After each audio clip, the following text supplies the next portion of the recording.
Welcome in, everybody. My name is Christopher. This is Jason, and we're so glad you joined us today for... So I just walked in. It's hot outside. I just walked into the studio, and Chris flinched. I did flinch. And when I asked him how he was doing, he says, Doing okay. He said, Doing okay. Chris was a bastion of energy not 2 hours ago. Was I? When I last saw you. Did I? Oh, yes. Was. I am a bastion of energy now because I have withheld it for chat, for us, for we the people. Chad, Welcome in, everybody. I have to apologize, Chad. Don't apologize. I never mean to get him going. I literally never mean to stir him up. This is it. Welcome in, everybody. I never mean to stir him up. I never mean to do the thing, and yet it always happens. I am focused, and we're doing some painting today. What? We're doing painting today. We paint? We're painting today. No way.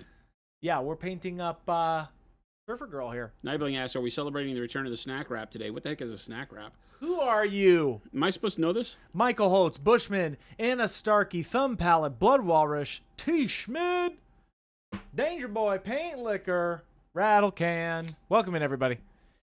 Hi, fans.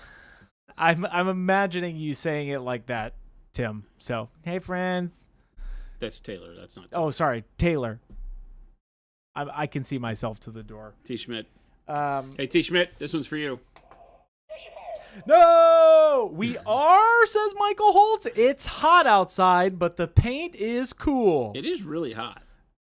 Yes, that's the title of the stream really today. Hot. It's not a good time to have black interior.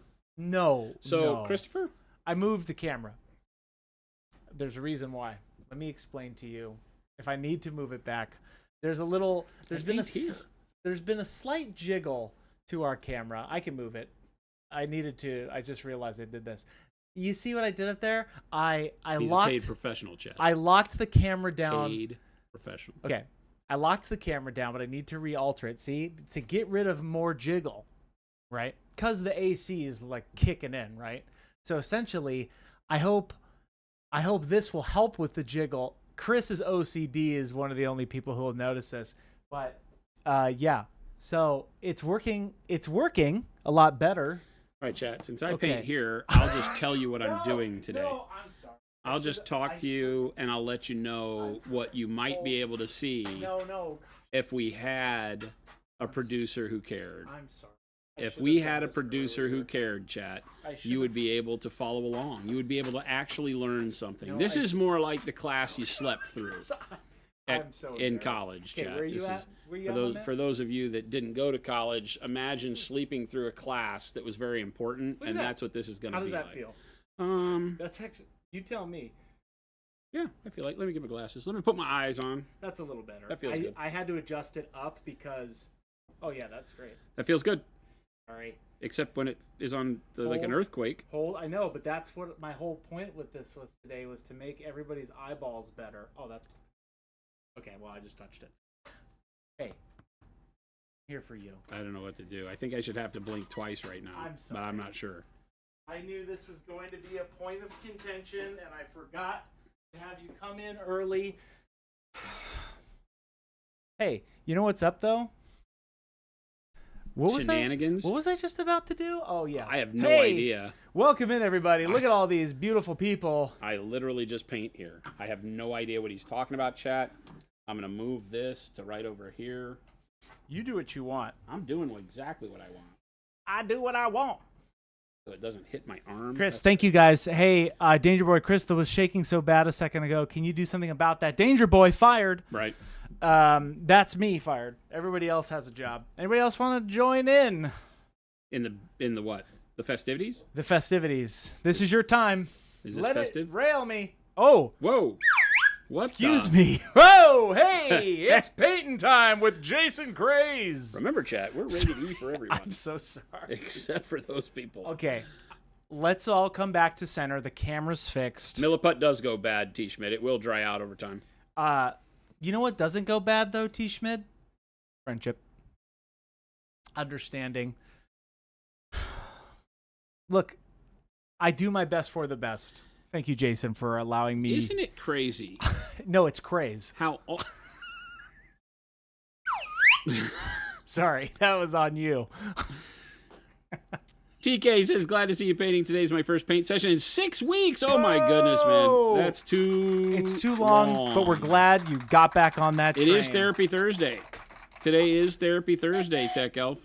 Yes, it is Therapy Thursday. And you know what I was thinking about today for Therapy Thursday? What were you thinking about today for Therapy Thursday, Christopher? That when Jason came in and realized that I did adjust the camera, and I forgot to tell him earlier today that I was going to think about what's going to happen to me. Is he going to be... Go, Chris, I paint here. I don't paint there. And then I said, you're right, to myself. And he's trying to get the paint that he put in the bottle yesterday. I'm trying to not shake it to where it gets all over every side. So I'm just like rolling the mixer around in it. Because remember, yesterday before we quit, I took the paint that I mixed and I put it into... you did. Are we going to get like the agitator out of here? Because there's just... Come on, get that agitator out of here. I'm just making new. This was a bad You tried. Chris's new tattoo. Hey, you know what? That goes in the garbage. T. Schmid, a.k.a. Taylor, a.k.a. I read everything you say now forevermore, Taylor, because I do that for my friends. I'm okay today. Avian, what's going on? Chris is I don't know what Chris is doing. I'm doing great. Chris is being Chris. I didn't ask how you were doing. No, you said Chris is doing great. I don't know what Chris is doing. I said I'm doing great. That's not what you're doing. My dad texted me today and said I need more warm brown. Okay. I said, all right. That's a lot of warm brown to use. I'm like, all right, what's up? He's like, I used a lot of it already. I'm like, okay, all right. Okay, then. That's a lot of paint to use, Dad. He's been practicing. Oh, okay. So he's literally been testing it out and testing colors and practicing. So I think again, that was our 50-50 mix begins anew. I am so glad you made new ones. Getting so agitated here. Oh, I get it. I get it, Michael Holtz. No, where's it? Little fact to all of you, we put a little glass agitator in all of our bottles for your convenience. No way. Just in case you needed to know that. We wouldn't do that. Jason, can you tell me what this mix is? It's that. Oh, you told us yesterday. It's some of part A, some of part B, and a little part C. It's advanced flesh tone and heavy warm. No, not heavy warm flesh. It's just dark warm flesh. Dark warm flesh. Okay, dark advanced warm flesh tone. Heavy warm flesh. That's me. Sorry. It's the looks to camera. Look more like a 55-45, says Just Grumpy. Okay. I could see that. I got my eye on you. Smart guy. Hey, welcome in, everybody. We're so glad you're here for Therapy Thursday. We're painting up some more skin. It's hot outside, but it's cool in here. And by cool, I mean cool, as in a sly cat. Paint liquor. Got a Frank Frazetta art book. Awesome. Frank Frazetta. It's so good that the Frazetta girls, his daughters, keep that legacy going, which is awesome.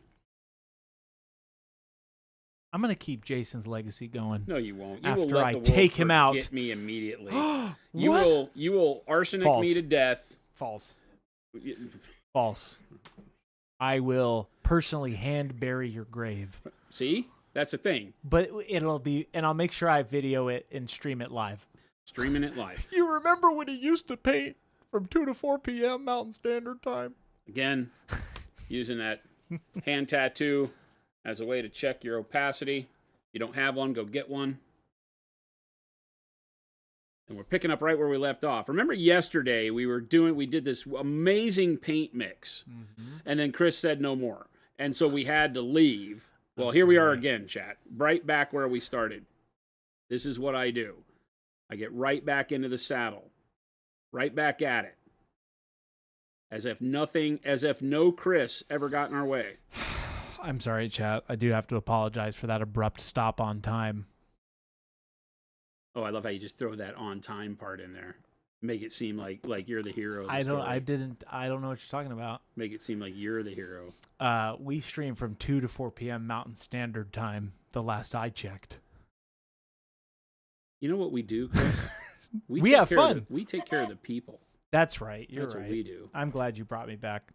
You're right. It is about these people. It is. What do you mean these people? No, the people. We the people. No, you're right. So so after this, what's the next jump? Or how many essentially layers are you thinking about of this mix up? Oh, I don't know. This is the point where it's really just how long is a piece of string. When do you like it? Yep. You get to that stage in painting where it's no longer about measured steps, right? It comes simply down to, do I like the way it looks now? Is my color and my modulation of light and everything working the way I want it to? If it is, do I move along? Do I focus more on this area? Blah, blah, blah, blah, blah.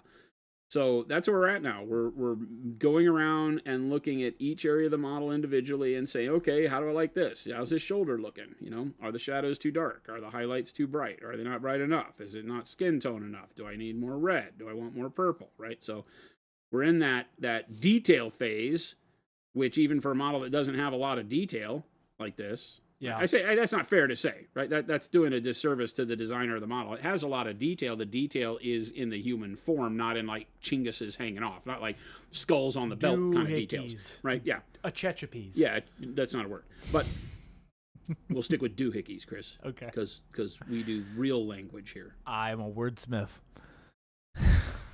So nice.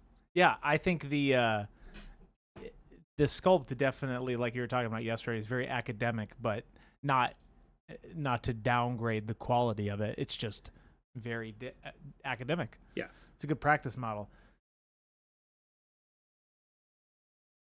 It's a great learning tool, Chris. That's right. Twisty Farmer says, I found my original metal Rattling models yesterday, and will Monuments Primer work on them? Yes. Awesome, sure, yeah, work on everything. Understanding that metal models are always a pain in the butt because you have such a solid surface that any points and edges, especially like old Rattlings on the sharp points, it's going to rub off. But you can just reprime as you go. We did it on the old hammer. So that was an example. Go back and check out that series if you've been living under a rock. Hope you have a TV or PC under there. I hope you're taking care of yourself if you're living under a rock. Well, it could be a good thing. It could be a starfish. You know? Could be Patrick Star out there. Is that a SpongeBob reference? Yes. Okay. Patrick Star. Great guy. Lives under a rock. But he has a pineapple under the sea. We're not allowed to sing that. Oh. It's who lives a pineapple sea under my sea. Who to pineapple to rock under the sea over the sea. There you go. That is our Are we now worried about rights infringement? Is that where this is going? Never once. Okay. Just checking. Are we like my boy beach. Am I about to get a bunch of calls, Chris, from people from parts sir, unknown? You're not allowed to do that. Is GW's attorney group about to call me again? Call me. I love that they wrote us a letter. I don't know if I ever told chat this. You did. I remember. Did I tell chat this? You did. Okay. Right. I remember the day it happened. The GW writes us a letter.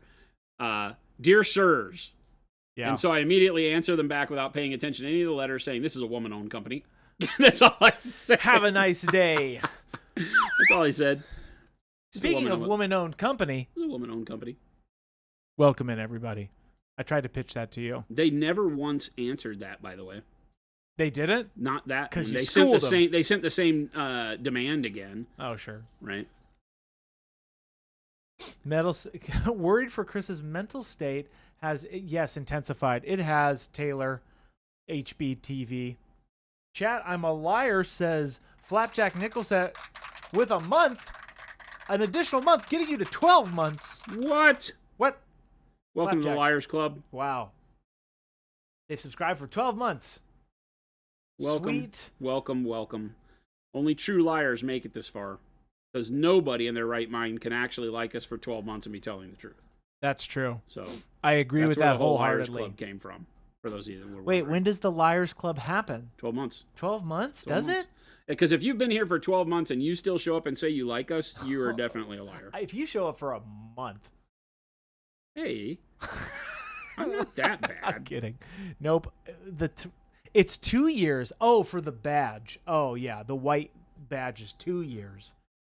Still, Flapjack, we appreciate you and all of your glory. 24 months Fuse is a liar. Hey, Mo, what's up? Was it 24 for the Liars Club? For the White Liars little badge, yeah. Oh, it's 2 years. Everybody's like, whoa, whoa, whoa. Lumberjack's like, not yet. Punisher's, nope, 24. 2 years. 24, Fuse is a liar. Wow. Well, there you go. I am the king of the liars. Everybody calm down. All right. I am the king of the liars. So. Everybody take it easy. It is currently 115 degrees outside here in beautiful Phoenix, Arizona. Hey, Christopher, that's a lot of degrees. That's a lot of degrees. And you know what else has a lot of degrees? Can we give some back? Can we, hey, can we do another giveaway? Give some degrees away? Give some degrees away? We're not able to do that. Really? We're not. What do we pay our taxes for, Christopher? That's a great question. Deeply and spiritually. But I feel like because we pay taxes, that we should be able. We should have a cooler. We should be able to give some degrees away every now and then. But we should have like a day, like The Purge. You've seen that movie, The Purge? We should have a day where we can give some degrees away. Like it's just free to give away your degrees. Because I would give away right now 30 degrees. 30? 30. I wouldn't. 30. Maybe like 1 or 2. I mean, you realize that 30 puts us in the 80s, Christopher. That'd be nice. Yeah. Yesterday, I would give away. I would give away 30 degrees. Bud says, I'm loving the new basing texture tubes. I don't seem to waste as much. They're awesome, aren't they? Any news on dark purple primer? Soonish. I'm going to tell you to yell at Kyle. Kyle! That way it's not my fault. I think it is my fault, but I'm going to tell you to yell at Kyle. Night Falcon, they are live. You can go grab the texture paints in the tubes right now as we speak. Yep.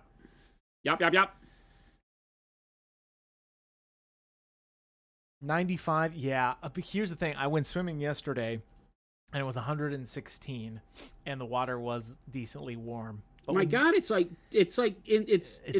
horrible. The water was it's like warm bath water. The water it just makes like me feel 80. like you're going to get some sort of parasitic disease when you go swimming 82. in Arizona in the summer. It's horrible. It was nice when you get out because there was a breeze up there yesterday, and I actually felt really good. There was a breeze. Yeah. There was even a breeze down here, so I do give you that. But it was still, it was very. It's brutal. It is. And it's because when you have a couple of those consecutive days, that's when the water does get really warm. But it was still good. Still was nice to cool off afterwards. Yes, also I would trade that humidity for heat any day. Oh, no. Lies. I would never trade dry heat for humidity, ever. Never. Yeah, I would never do that. Kyle, Deep Purple Primer says, Avian, did that work? I don't know, Avian. I'll have to ask Kyle. Kyle doesn't pay attention to any of us. I just purchased my first texture item from Monument today, says Tadpole Jackson. Nice. It's 109 in Vegas. Ugh. Yeah. TK, yeah. Same end of the world. We feel your pain. Brutal around these parts in the summer. Tadpole Jackson says, they're at my LFGS. Oh, nice. Imagine 100 with 90% humidity, says Lumberjack. Heck no, dude. Well, I grew up in Texas, so I'm used to that. Well, I'm not used to it anymore, I got to admit, right? That was the part of growing up in Texas that was so brutal. Oh, that was PA the other week? The temperature mixed with the humidity was just always too much. Yes. In the summer, you're eating salt pills the whole time you're out on the baseball field. I played baseball in the summer. It's rough, dude. It's rough. I can't imagine doing it here, though. Even without the humidity, it doesn't make it any better. Yeah, it doesn't. Kenny just said, I let Kyle know he should get on. Kyle? Where's our dark purple primer, Kyle? This is where he starts blaming me. So, Chad, he goes, whoa. I want to front load chat before Kyle jumps here in here. Kenny before Kyle jumps in here and starts blaming somebody else about why you don't have purple primer, I want you to know that I alerted you to the fact that he's a liar. Where's our purple primer, Kyle? And I say that for the people. Imagine what the weather today. So how do we get the degree from you guys? I've been getting educated here. We can't give it to you, Danger Boy. We'll try, but we can't. I have 30 degrees I'm trying to give away. 30? I hardly know her. What? just. How does he get He's a paid professional. I hope on a closed course. closely monitored. Don't try this at home, chat. I went to Embry-Riddle for college, and yeah, that heat is burned into my soul. Gross. Just waiting on approval. Jason Buss says Kyle Kinghorn. I've approved them. They're approved. Approved. Make it happen, Kyle. There you go, chat. I told him that already. He just forgets. Perfect. Kyle forgets a lot. Business. That's how business works here. Hey, did you Kyle do the tends thing? to forget stuff. Wow. A lot of bus throwing here. I can hear Kyle like, whoa, whoa, whoa, whoa. He's like, hey, whoa, whoa, Whoa, whoa, whoa, whoa. Hey, that sounds I'm exactly like messenger. Kyle too, because that's exactly how he sounds. Whoa, whoa, whoa. He sounds like a leg breaking bookie. That's Kyle, all right. Oh my goodness. We call him Joey Bag of Donuts. Joey Bag of Donuts. Christopher Giordano. Christopher. That's Jordan Giordano. Christopher Giordano. I'm Christopher Luigi, apparently. Giordano Luigi. Kyle.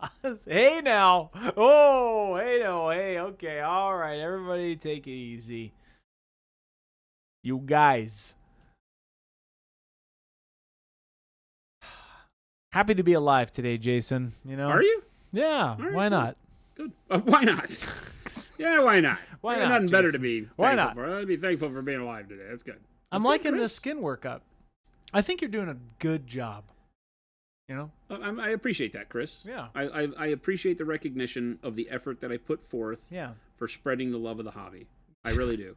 I feel like you, of all people, being able to recognize and man. bring life to the Yeah. work that I do I and agree. help with that, assist with that Assist. in Ooh. such a beautiful manner is always amazing to me. So TK is asking, what colors are you using for the skin shades? Can you do a little recap for us? So yeah, so it's not going to make any sense if you haven't watched any of this up to now. What I'm doing is showing you the method that I use for underpainting and then glazing or overpainting flesh tones, right?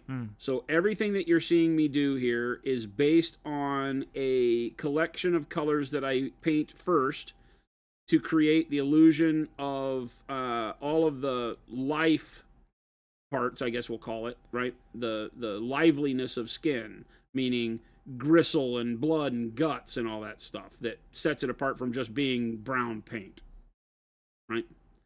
And so on day one, back on Monday when we started this, I spent all day Monday sketching in those colors, and those colors included royal purple as my shadow color. We then moved to yellow green, right? Yep. And then red oxide, and then finally bismuth yellow. So this is how we painted all of think of it as the blood and the guts, right? Yeah. Because when you look at your skin, those are the family of colors, I will say, that are represented underneath the skin. They're not, they don't have to be exact. You just have to know that there's a range of bluish purples, there's a range of pinkish reds, there's a range of greens and yellows that formulate all of the fat cells, musculature, blood vessels, everything that goes in there, tendons, whatever it is, because skin is translucent. It's not opaque, at least on humans. Right. And so that is how I go about doing that. I'll paint the model. She looks completely hideous when you do it that way. It looks like something Monday. in terms of like, She-Hulk or something like that. Right. It looks very Predator comic-booky. vision. We said that it looked like the Predator heat vision. Right. Yep. And so but what it does is it gives you a good map of anatomy. It also gives you a good value sketch because you go from the darker purple to the bright yellow or bright yellow green or whatever it is. So you're getting to get shadows and highlights placed on the model. But those shadows and highlights also have a reason for existing in the colors that they do, because as you go in, punch in close, you'll see across her stomach area where you'll see some of those greens, some of those reds, some of those purples still existing throughout the skin. Yeah. And that gives it more of a life than just a simple coverage of dark flesh, medium tone flesh, bright flesh. Yep. That tends to look more like a leotard that you're wearing, right? Or that it's a fake suit of some sort. Now, I've also gone in with dark flesh and done some freckling on her face and chest area. Yeah. Jen said she really liked it and would like to see some freckling on there. So, boom, we did some freckling on her. And now I've gone in with a mix of the advanced, we did dark umber glaze over the top. So dark umber just being or burnt umber, sorry. Burnt umber just being one of our browns, one in the ant color line, but it is a little bit more reddish. So using the burnt umber as my first glaze over the top of the purple, the green, the red, and the yellow, right? And that started giving you the idea of a foundation of skin tone, kind of wrapping all that. I do this when I want to do more detailed, lively skin because it's the way the body is, right? The body has all of that stuff on the inside, and then the skin gets layered over the top. So why not paint that way? Why not paint the blood and gut colors and then layer over the top rather than trying to glaze those colors back over the top of the skin, which can kind of make it look as if it has like, you know, fruit juice spilled on it because the blood colors are not on the top of the skin. They're underneath the skin. So that's why this is built up this way. And then a quick glaze on Tuesday of the burnt umber and then the advanced flesh tone. Yep. And then yesterday we started working on the highlights. And the highlight color that you're seeing on the skin here is a mixture of advanced flesh tone and a dark warm flesh. Yeah. Right, because this model, although I'm not showing it in frame, this model is holding a surfboard, obviously, you know, a beach goer and all that. So I'm using more warm colors like dark warm flesh that bring yellows into it to give it more of an outside in the sun look. Right now, her skin is more, you know, I would call it like Polynesian sun-kissed type skin, obviously with the freckles and stuff on it too. But we can move it anywhere.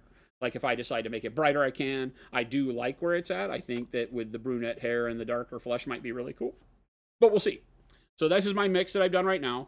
I did all the initial stages of glazing with the burnt umber and the first advanced flesh tone to get it into that human form. Yep. I did all of that just with water on my brush. No dilution of paint. It was just using the water on my brush to dilute it live as I'm painting. And then yesterday I kicked back and said, as I go into the highlights, I'll show you what it's like to use our glazed wash medium instead of just water because it keeps the paint thicker. It's not as runny when you use the glazed wash medium. So for people that are starting from a newer understanding of glazing, where you're putting a semi-opaque or translucent style paint over the top of a model, you're going to want to maybe learn with paint that isn't so thin, so runny. And the glazed wash medium will allow you to keep the paint thicker so it doesn't act like, you know, water. It acts like you would expect paint to. It's just see-through, right?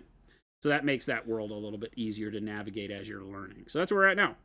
Now you're caught up. Yeah, that was great. Yeah, this definitely has encouraged me to really demystify where I start with skin and making it look realistic and practicing not making it chalky. So yeah, I found a lot of value. Hopefully you have all found value. And like he was saying, you can see the progression starting Mondays when we started her. You can go look back at the YouTube thumbnails. We had a couple cutouts and 2 of them, but we came back. So you'll be able to still see in our live tab the workups. So you'll be able to see all the progression of them. And you can see on Monday that thumbnail looks way different than Tuesday's thumbnail. So it's completely different, right? Yeah. It's like earth-shatteringly different when you start to glaze all the coloring into the skin. But it makes sense once you see it happen. Yep. It doesn't make any sense. A lot of the things that I do as a painter don't make any sense until they do, is the way that I say it, kind of tongue-in-cheek. Is that I tend to want to show people the way to paint that may... you know, not feel comfortable. It takes you out of your comfort zone because you're not just putting a color down to see that color. You're putting a color down to have that color represent something and looking forward to what that color does to the model in later steps. Yeah. Not always looking for it to do something immediate on the model. Shouldn't you, Michael Holt's asking, shouldn't you be doing her right hand at the sameish time as the rest of her to keep it looking similar? Nah, I mean, I'll use the same colors and do it.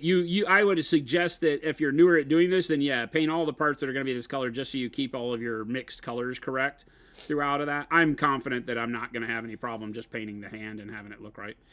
Panic Bomb, how are the rattlings coming? If you go on Discord and look in the work in progress, I posted 2 of them the other night. They're looking good. The faces look really good, Chris. Yeah, I tried to keep it super simple too, because you know what? The other thing is, they're so small. So I was like, you know what? I don't need to do this crazy workup right now because I can't even see these guys. We talked about that the other day, right? It's like you have to know what you want the model to be at the end in order to really have a confidence of going in and being able to judge where you're at any time. Is this looking right? Is this where I want to stop? Do I need to go further? Oh, excuse me. Bless you. Yes, I apologize. That's what I ended up deciding is like, okay, I'm just gonna keep them chill. Plus, I painted my tufts or started to put paint on the tufts. So, how many models have you painted to date? Who's that for? I hope that's not for me. That's for you, definitely. That can't be for me. I've painted a lot, but in quotes for me. But Jason has. I know that question's not for me. You've painted in the thousands, at least. I don't even know how to begin to judge what that number would be. Thousands. I would say not hundreds of thousands. I have been painting models for over 45 years. Yeah, you've definitely painted thousands. As for me, at this last year and a half, just about 2 years ish, I would say that I've gotten a lot, dude. I've gotten more into painting, like actually taking the time and painting. So right now, yeah, I've been painting. Chris has an amazing display case filled with models in his office area. Yeah, I really enjoy it. So for me, my goal is trying to put paint on the model once a night or once a day, if I can. But at some point it just becomes countless. Yeah, I can't even remember. Flapjack, that's absolutely right. Avian says, question. Okay, I think you answered this before. If you're going to do zombies, do you exclude the red underpainting as the blood would no longer be pumping and settle in the lower excrements? Would there be a different color used instead? Question mark. I still like the red. I do not focus red into areas that would be flush on normal, lively humans. You might even go with a darker red, maybe mahogany, burnt red, something along those lines, so that you get it to feel more coagulated, more, like you said, it's not lively blood, but blood browns as it dries. And so mahogany is a great color if you can pull that off, because it will give the feeling of those clots, because blood would still be in a zombie. It would just all be like gravity. Some of the best depictions I've seen of zombies is like on the underside of their arm, it's almost black. Yeah. Where the blood has collected in all the veins and arteries due to gravity if they're just standing all the time. Yep. So like their feet and their extremities would be almost black with that kind of almost like frostbite, because all that blood is there. I mean, that's not what frostbite is, but you get the drift. So yeah, I think reds can still play a part in that storytelling. I think you're onto something with regards to knowing that it isn't going to be like rosy cheeks, right? Because that's when blood is pumping from the heart to those ends of the blood vessels that are out in those areas. And so that would not be there. You would have sunken cheeks and more purple in those areas and not as much red, but you would have maybe red bags under the eye, right? Where it's like irritated and blood left in there. So I think you could play around with it and do some really fun stuff with that. Avian, I just linked you a VOD that I've been telling people to go look. It's on April 4th. That is when Jason did the zombie horse, or started the process of the zombie horse, and that's an amazing zombie skin workup. I use that on all my zombies now. So I would definitely go watch that, because the horse also shows some of the anatomy bits and underpainting. And I use the magenta and stuff underneath on that, the magenta wash on that one specifically to give some red back into it, but in a spot, locating the red to where it feels more like an irritant than a liveliness, right? Huh. Yeah. On that? Yeah. Right? So there's still some reddishness to it, not just where the holes are. Right. But there's still some reddishness in like the, around right here, the elbow and the knees and stuff, and in the neck there and all that. That's just using the magenta wash to do that. And that can still give you the feeling of death, but of a pained, and put the red where it wouldn't normally be. Yeah. And it feels more like bruising, or, the blood settling incorrectly, or irritation and dryness and things like that. So you can create a lot of really neat combos with the same exact colors. I think you just have to think in terms of placement. Where would those colors live if that was the case? TK421 says, you watch makeup videos to help understand painting faces. No. That would be interesting, Never though. have. I can't stomach them. Oh, yes. Besides the content, From the a actual content themselves. It, but I could see where it would be useful. if you were like trying contouring to do and all that stuff. Yeah. I don't know. I'm not familiar enough. It's a complete place of ignorance for me as to what, people do with their makeup in regards to, giving what they consider to be a better coloration of skin when it's not just like, color makeup. A lot of people do that to give more volume to their face or to actually give it to where their cheeks look fuller or skinnier or stuff because they take contouring.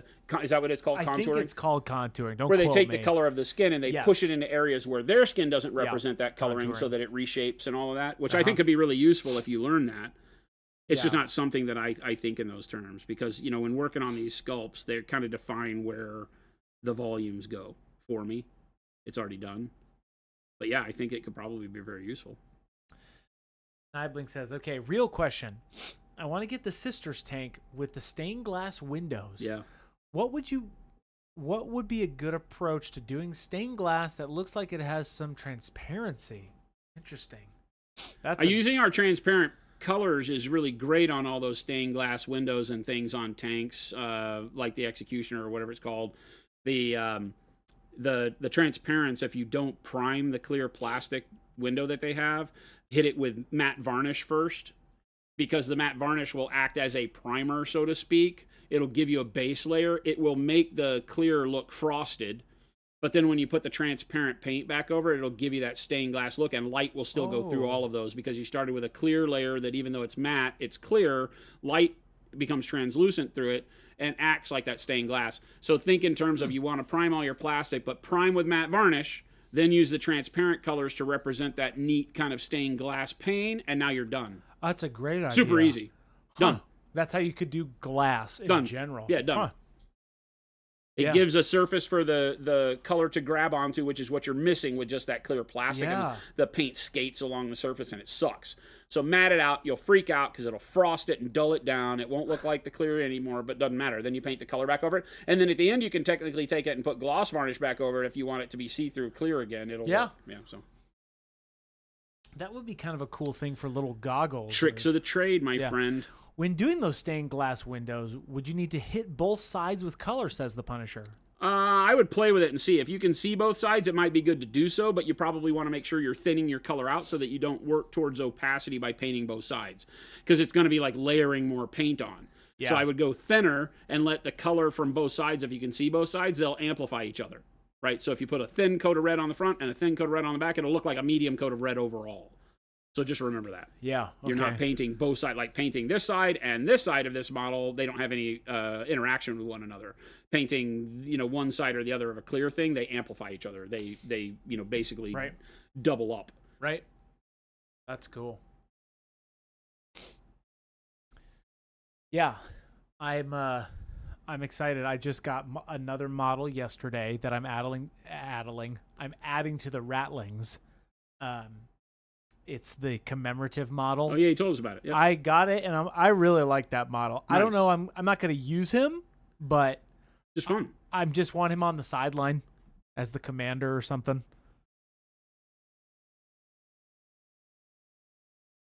But yeah, doing small skin, I've realized you just want to don't complicate it. That's what I need to remind myself. 100%.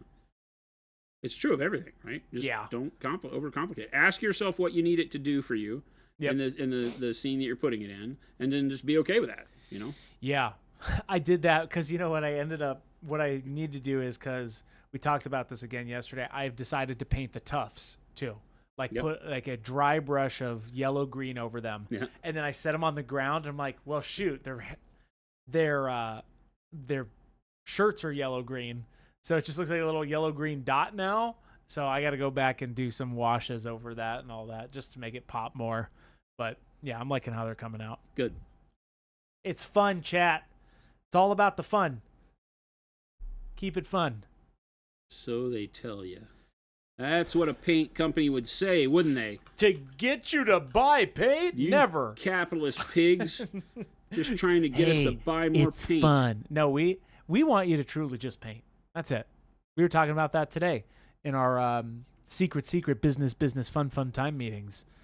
We just want you guys to paint. This is what Chris says. Get yourself going. This is what Chris calls our meeting. That is not what the rest of us call our meeting. Happy, and I put like pieces of paper, markers, stickers around for our creative meetings. Not one person. Well, no, that's true. You almost did. You were flipping it around. I'm like, I took the cap on and off the pen a couple you were times. close. It was close.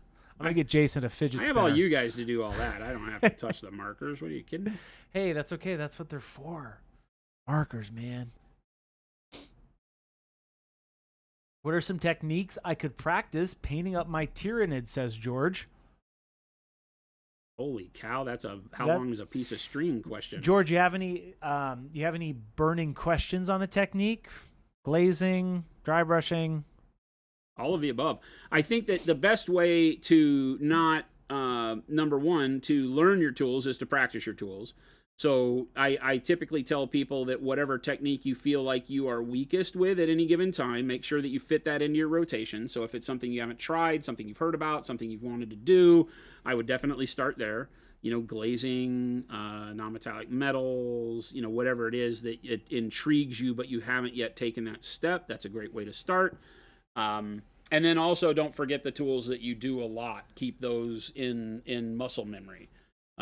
You know, getting and doing some dry brushing from time to time. I feel like this stream is so good for me in that regard because there's times where we'll just break to answer a question from chat and it'll be about something I haven't done in years. Yeah. And I'll be like, oh, great. Yeah, let me show you. And as I'm doing it, it gets that muscle memory back for me because my brain can remember, oh, yeah, when I do that, I do this, but I might not have done it for years. To me, it may be, oh, yeah, like a couple months back we did that. And you'll go, yeah, in April of 2023. No, honestly, like your Dark Angels was almost 2.5 years ago. That's so crazy to me. In this room. Yeah. You did it in this room. Yeah, it's so crazy. In the long format. I looked at the VODs yesterday. I'm like, when did you do your Dark Angels?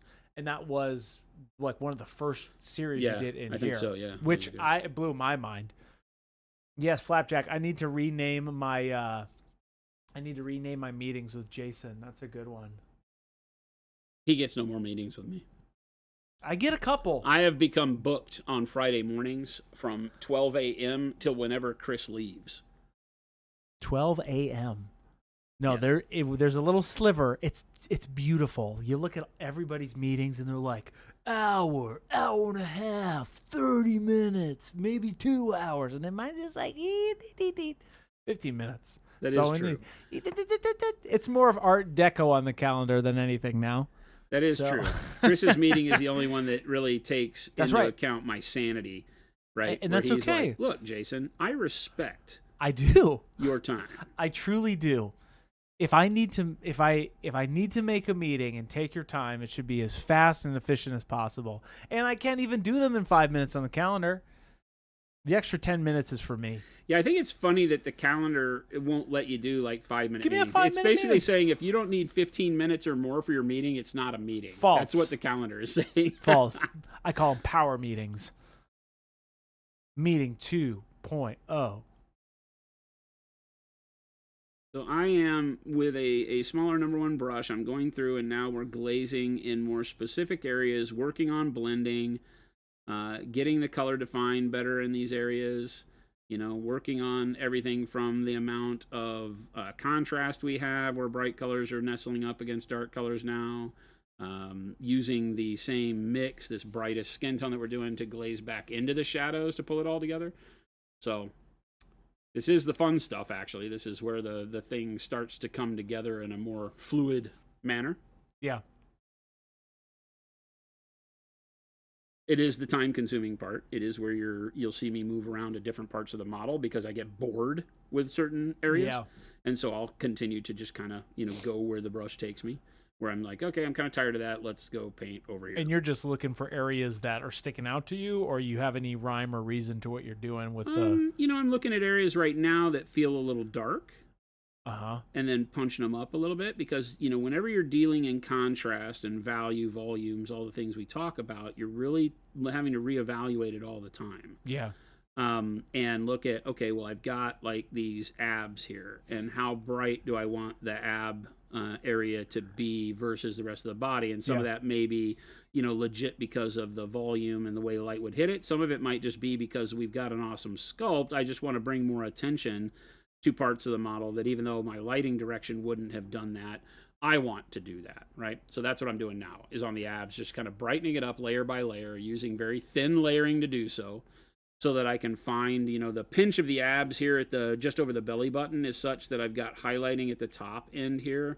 And then I've got an area where it will go back into shadow here, and then back out into brightness. And so that's what I'm playing with right now, is just trying to figure out how much brightness I want to put on the abs, because I don't want it to look too Schwarzenegger-like, right? Mm-hmm. But the sculpt is there. This is not me exaggerating it. She works out. So...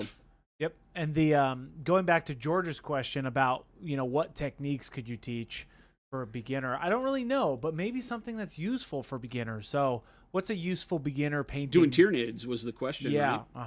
I think Tyranids are a great place to start with practicing dry brushing and really getting good with it, because they have a very lively chitinous feel. That shell and the bodies of them can take the texture of dry brush. So even if you're learning and you're not comfortable with it and you get a little bit more paint on them, it works. Yeah. Because you can imagine the shell being kind of like a crab shell, like it has that rough texture to it, and little indents and pieces that would pick up, even though the plastic itself isn't sculpted that way all the time. It's pretty smooth and then has jagged edges.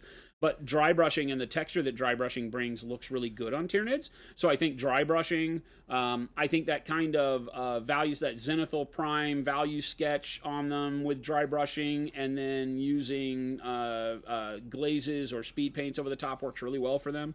Yeah. And then going back and doing your highlights. Working your edge highlights, figuring out how to get edge highlighting on those striations that happen in the kind of bony armor that they've got, I think is really good. So they have a lot of ability that when you're starting out, I think Tyranids might be some of the best models to paint, because your color scheme can be fairly simple and they still look good. They don't have a lot of chinguses on them. They don't have belts and skulls and all that. It's just lots of body armor and then like weird weapons and like, the umbilical cord looking ammo feeds for their guns. So there's just not a whole lot going on. And so you don't have to get super excited with picking colors, but you can go as wild as you want. Because you can do like what I did with the fly. You can go and look at colorful insect and then paint them like that. And there's crazy colors you can do. But I think it really allows you to learn without having your mistakes feel like they're mistakes. They can just be cool texture on the model. So. Yeah. No, I think that's a very good way of putting it. Tyranids seem like they go good with butter. I mean, okay, now I want to do a whole. I don't know what the hive mind thinks of when they develop they spit out all these nids. Is taste a thing? They devour them back up, so the hive mind might think they might be, in terms of biomaterial, as needing to be flavorful, because it has to suck it all back up before it leaves the planet. Gross. Every Tyranid they put out on the planet dies, which never made sense as to why there were character Tyranids, like Old One-Eye.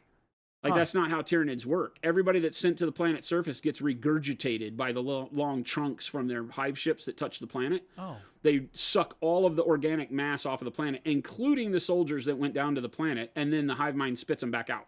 So I always wanted to know, is like Old One-Eye and all the Red Terror and all those, are they concepts of the hive mind? And then when the Norn Queen or whatever, whenever she spits out a warrior, does she spit out that copy because that one did so well? That's interesting. That's a good point. Interesting.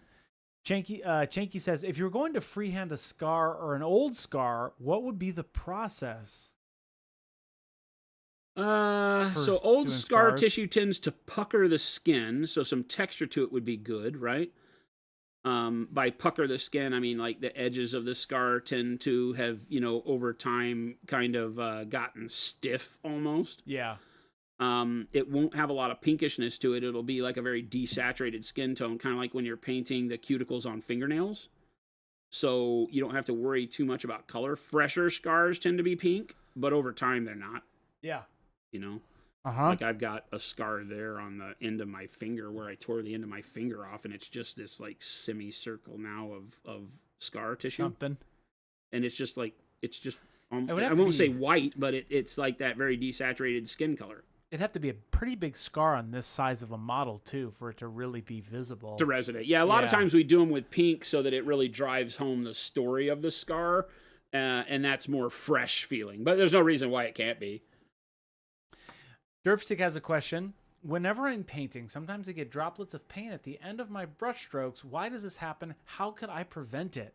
Well, we talk about this a lot with regards to how paint moves, and what we talk about with regards to brush control is that you always want to move the brush from where you don't want the paint to where you do want the paint. And that doesn't make sense to a lot of people, believe it or not. A lot of people start the paintbrush where they want the paint, And then where do you move it? You're moving it away from that area, and the end of your brush stroke leaves the most pigment. Okay? So where you stop is where the bulk of the color will be. It's more noticeable the thinner you paint, but we talk about the broomstick. If you've ever been around when I talk about that, think in terms of like you go to sweep your porch. When you go to sweep your porch, your motion of grabbing the dirt and pushing the dirt, what happens? At the end of your broom stroke, right? That brush stroke, that's your paintbrush. At the end of your brush stroke, when you lift it up, what is? There's the pile of pigment left. It's the dirt, right? And then behind it is this comet tail of thin dirt, right? Because the broom can't get it all, especially fine dust. You know, rocks and stuff, it moves them all. The big chunks, it moves it all. Right. So the thicker the paint is, the more it moves to the end. But behind it, it's always leaving a trail of a little bit of dust, because every broom sweep that you've done, you've had to go back and do it again, right? Yeah. You know, especially on things like tile, where there's texture that picks it up, the dirt as it goes along, like the surface of models. So as you brush, you get more paint in low spots, so you might have to go back and pick it up and move it again, right? And all of that pigment stops where your broom stops. Well, that's your paintbrush. So think in terms of, if I want to paint her and get this brightness on the hip that I'm creating, right? Then I don't want to start on the hip. I want to start over here, because I want to blend color up to the hip, right? Yeah. So I start where I don't want the color, is how I say it, and then I move all that wetness to where I do want the color and meet in the middle. So I've got a brush stroke that starts over here in the shadow, right? And then moves to this middle line here, where I want it the brightest, and then come over here to the top of the butt cheek in the shadow, and then paint back to that same middle line, right? And now all my pigment is based here, where I want the brightest color. And now I've done it the right way. I mean, that's how we want to move all pigment, no matter what you're painting. Doesn't matter if I'm painting skin or armor, Tyranids, Space Marines, Surfer Girl, doesn't matter. That's what you want to do. And so that droplet of paint that gets left when you stop your brushstroke is one of two things. You're noticing it because it's not where you want it, so you're painting in the wrong direction, physical direction, or you have too much material on your brush and you're doing it correctly, but when you're stopping and lifting your paintbrush, you've got too much fluid that's starting a little droplet there, because it shouldn't be a droplet. It should just be the end of your brushstroke. It should be like a pencil. It's the end of the line. Yeah. Right? So that's why you see me wicking stuff off on my thumb palette, right? I will come over here like this. I'll rinse my brush real quick. I'll get some more of the glaze, and then I'll come over here and I'll take 90% of it off on my thumb palette. And everybody go, how wasteful is that? Well, if I don't do this, the brush just naturally soaks up paint. Yeah. So I could wick it on the side of the plastic here, but I'd still have to come over here and get most of it off. Otherwise, when I go to the model, if I do a brush stroke and it's overloaded, then when I stop my brush stroke, I get a droplet, whereas now I don't. Now it's just the end of a pencil line. Yep. Right? Notice that I just went across there and there's nothing there. No droplet, just, you know, the beginning of the stroke with very little pigment, more pigment at the end of the stroke, and then it stops. And then I come back, like I said before, and I come back from the other side and meet in the middle. And this is glazing, but this is true of all painting. All of it works the same, no matter if the paint is right out of the bottle or very, very thin. Right? And then I'll just kind of come with very quick strokes sometimes and stitch it together in the middle if I feel like it's building up too much or whatever. So. The Mo you know. We know a Mo. We know a Mo. I'm trying to, what would that's called, I guess, how to move paint, or how paint moves? Brush control. Brush control. Yeah. I think all brush control stems from understanding how paint moves with the brush, right? Because you can't have brush control if you don't understand where the paint gets left off. Say that. I'm sorry. Say that one more time. You can't have any type of brush control if you don't understand where the brush leaves paint and how it interacts with the paint on the model. Right? So it's very difficult to get people to learn the feel of painting. There's a feel to it. How light can I hold the brush? How light can I touch the brush to the surface and still get enough paint to put color on it? How heavy, what happens when I hit the brush heavy to the surface of the model? The lines get thicker, more paint gets delivered. There's a whole feel to all of this that is, if I go with very light strokes, less paint comes off the brush, the lines are thinner, and maybe I have more control, maybe I don't. That depends on how fast you're going. You'll see me use little wispy strokes a lot of times to put texture on things. Then you'll see me use big, heavy, sloppy strokes to put paint on things. Yeah. One I'm trying for a dimensional texture, the other I'm trying to put color down. And so my brush handling changes every single step of the way. How much paint am I trying to put in the area I'm painting? Lots or not lots. That means heavy or not heavy brush strokes.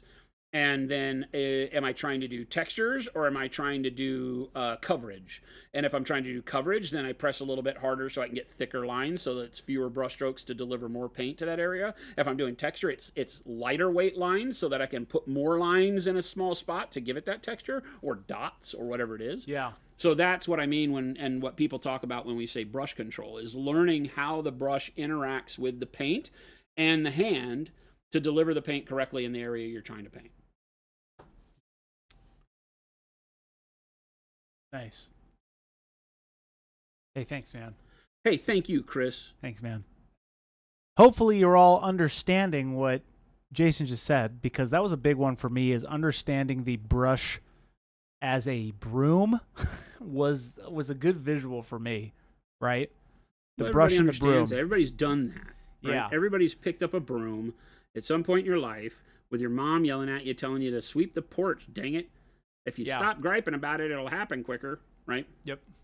And in those situations, you know, what we're looking at is you're learning how that moves. It's something that if you're not painting or, you know, sweeping for a living, you probably don't care about at the time. You're just a kid wanting to sweep the porch, or an adult wanting to sweep the porch. But what you are is you're getting taught a valuable lesson when it comes to brush control. That Chai Cat, do you have any example videos on doing bioluminescence? We don't, off the top of my head, bioluminescence. I mean, that's OSL. Yeah, essentially it's the same thing. Bioluminescence would be kind of a fish way of talking about OSL, but, you know, creating an OSL light source or something. I mean, we do it with things like flame, right? It's all going to be the same. Sometimes it's hard to wrap your brain around how does this become what you're talking about, bioluminescence. But if you're doing like an angler fish and the thing out in front, it'd be the same as this fireball, right? Brightness at the source of the light. You know, think about it in terms of a light bulb. That's the brightest thing in the lamp is the light bulb, and then everything else desaturates away from it, gets, you know, darker away from it. So we do OSL like this, where you would go through and paint.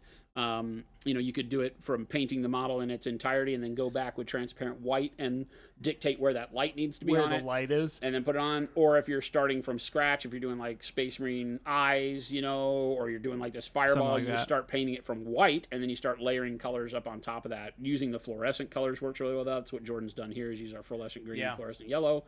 You know, and he gets that form that of glow. Like, that witch fire glow, that balefire green, right, back on the model.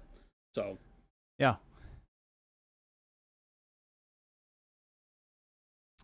Derpstick says, then I definitely need to take off more paint, even if it results in the paint not leaving a lot of paint on the model. Correct. That means I need more coats, but that'll lead to smoother looking coats, especially when I'm painting up to white. Could very well, yeah, especially when glazing bright colors. Again, you know, I've said it the whole time we've been painting this model, is that always err on the side of your paint being too thin, because you can always add another layer, right? You can get around the fact that it didn't leave enough color in that brush stroke. I think that the instant gratification thing hurts us a lot of times, because we'll get sunk into that idea that if every brushstroke I create doesn't make, you know, the model look tremendously different, then I must not be doing it correct, and that is incorrect, actually.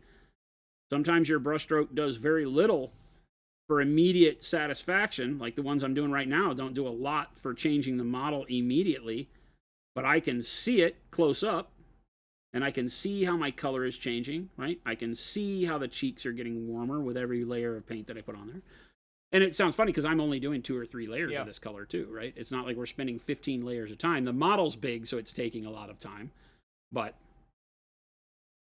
we're getting really good results out of it. Maybe Games, thank you so much for that sub. Appreciate it. So you can see the kind of baked-in shadow I'm creating by not putting the bright skin tone on this side of the face. We go down to the original, you know, purple and red that are over here underneath her cheek. Yeah. So that when we look at it, it really gives the idea that she's shading her face with her hand. You could also just paint the skin and then come back with like a Payne's gray or a purple and mix it with your skin tone and paint the shadow on. Some of the big artists out there paint their shadows deliberately, and it can look really good. I find that takes a lot more time because you wind up blending the edges of the shadow back into the flesh and things like that. So I kind of start like this, and then I'll reinforce it with other color if I need to deepen it up later on. Is there a benefit from doing it one way or the other? It's feel, 100% feel. personal preference. It's like any tool. It's like whatever gets the job done to your satisfaction is the tool you should use. I try to give you lots of avenues. I don't want to say anything is the right way to do it. We'll paint things in 18 different ways. You know, a lot of times people come in here and they say, last time I was here, you said to do this, you should do this. And I'm like, well, that's another way to do it. Yeah. And sometimes it confuses people because they want to think that there is a silver bullet or there is a way that I just do it all the time. And in reality, there just isn't. Yeah. You know, for some things, there's probably you'll probably see me do repetition on some things. Yeah. But I don't ever look at it that way. I'm like, yeah, you know, this may work great for me, but if somebody asks me to show them to do it a different way, we'll do that too, because they're all valid. Some of them don't feel as good to me, you know. Like this model, had I just been painting it on my own, I would have already used the airbrush quite a bit. Well, that's what we were talking about. It's like, you know, you could have done this probably all in a one day if you were using the airbrush, you think? Or you like one stream? No, I would say a majority of you could probably cut the time down. Oh yeah, 100%. Yeah, that's what I meant. 100%. I would still be working some with the brush, some with the airbrush, right? Yeah. You wouldn't do it 100% airbrush because the airbrush makes things look out of focus. Yeah. So the airbrush is better suited for models like this, as where I do my brush work first, and then I use the airbrush to blend. So I would do one layer of glaze with with the brush, like maybe the burnt umber, and then the next layer I do with the airbrush. Okay. Then I do the next layer with the brush, and then the next layer with the airbrush. If I alternate back and forth, then I keep smooth transitions between each color, and it would kind of speed up the time that it'll take me to smooth this out should I choose to do that. Okay, that makes sense. Because going back and just using the airbrush at the end when I've done so many color layers rough, we can smooth some of it out, but some of that texture will always be there.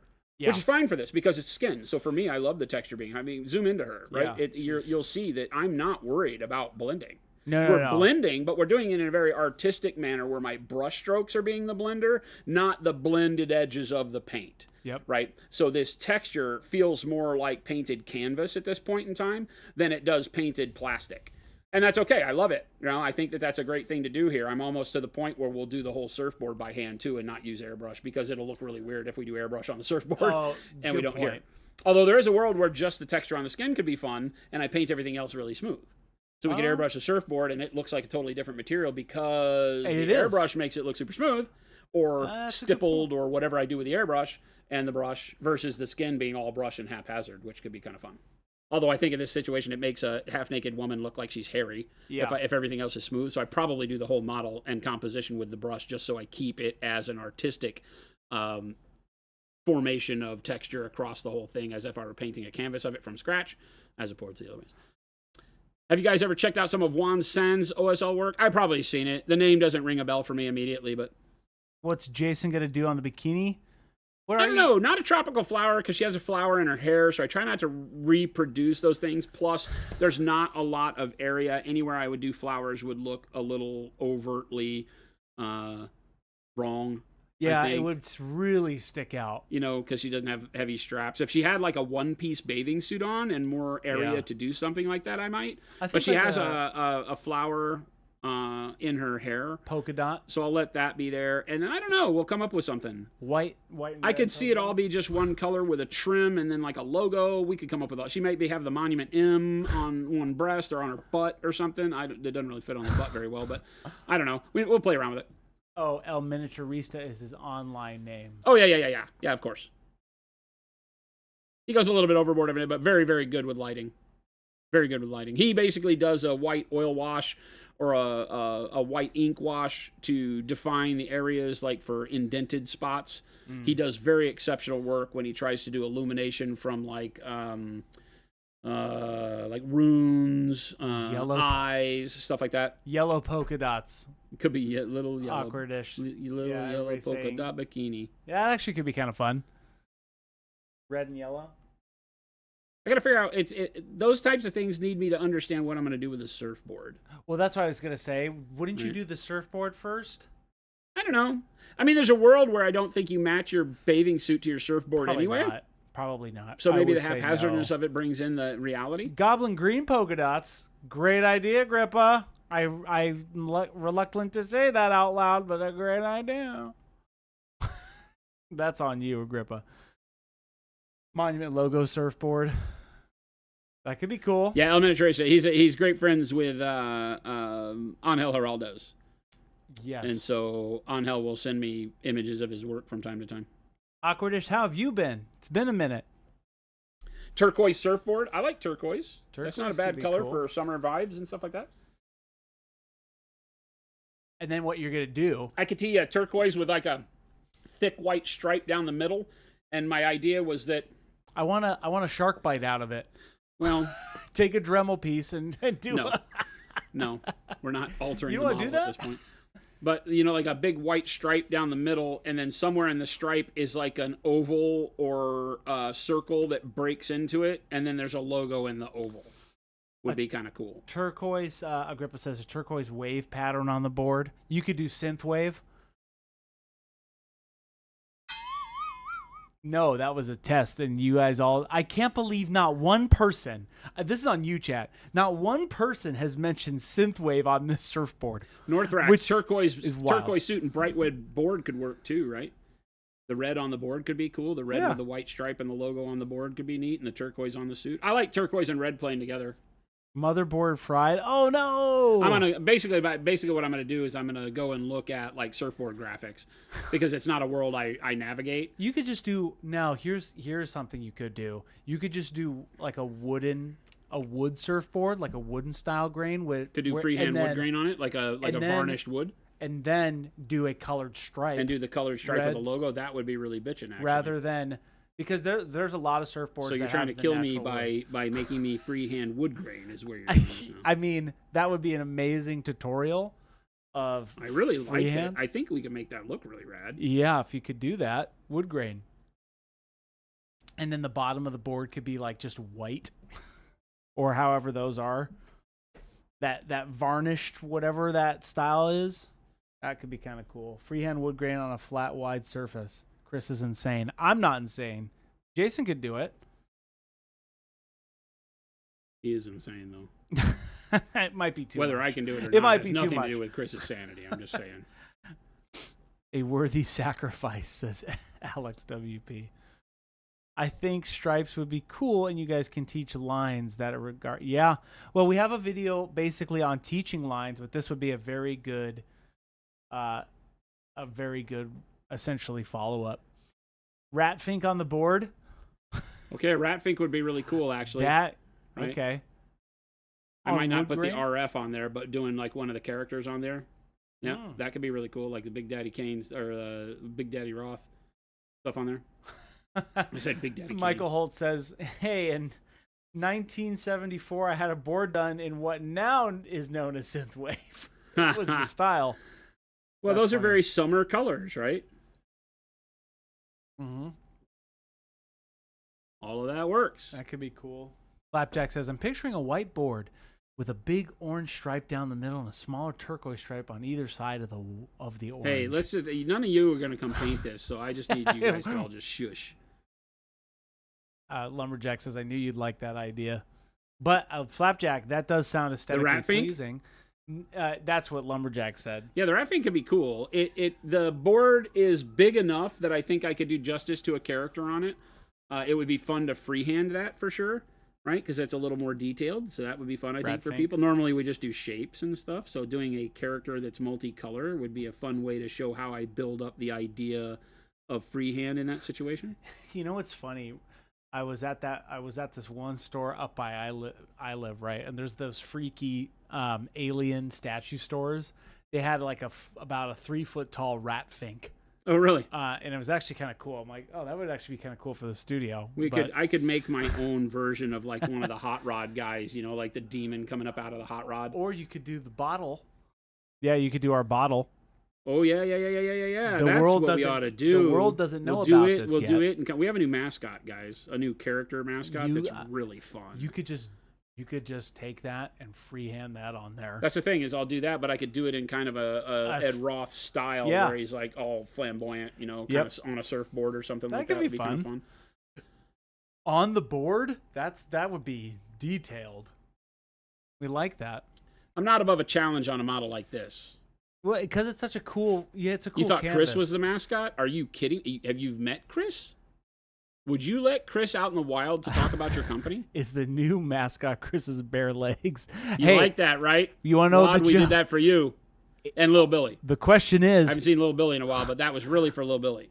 The question is, are any of us wearing pants ever in the office? Agrippa, have you not seen our new commercial? Oh my Chris gosh. bears all. I'm just saying, it's the hidden Easter egg. Does anybody at Monument wear pants? Don Mahogany's our news guy. The Ratfink. Are you talking? What's that style? The traditional Ratfink. What's that style? Like that color or that, I don't know, that cartoon style that I'm thinking of. What is that called? I mean, I don't know if it has a style. It probably is just Ratfink style, right? That's what I'm it's thinking. That thing, right? Yeah. It's that crazy, like grunge kind of monster. They did the models that had like the one with the German war helmet and the spike on top with the goblin coming out driving with the big stick shift up in the air. You know, it's that Ed Roth stuff. So. I like that. I thought Jen's dog was the mascot. There's a lot of mascots hanging out. We're all a mascot. Outsider art, pop art, vulgar art, something like that.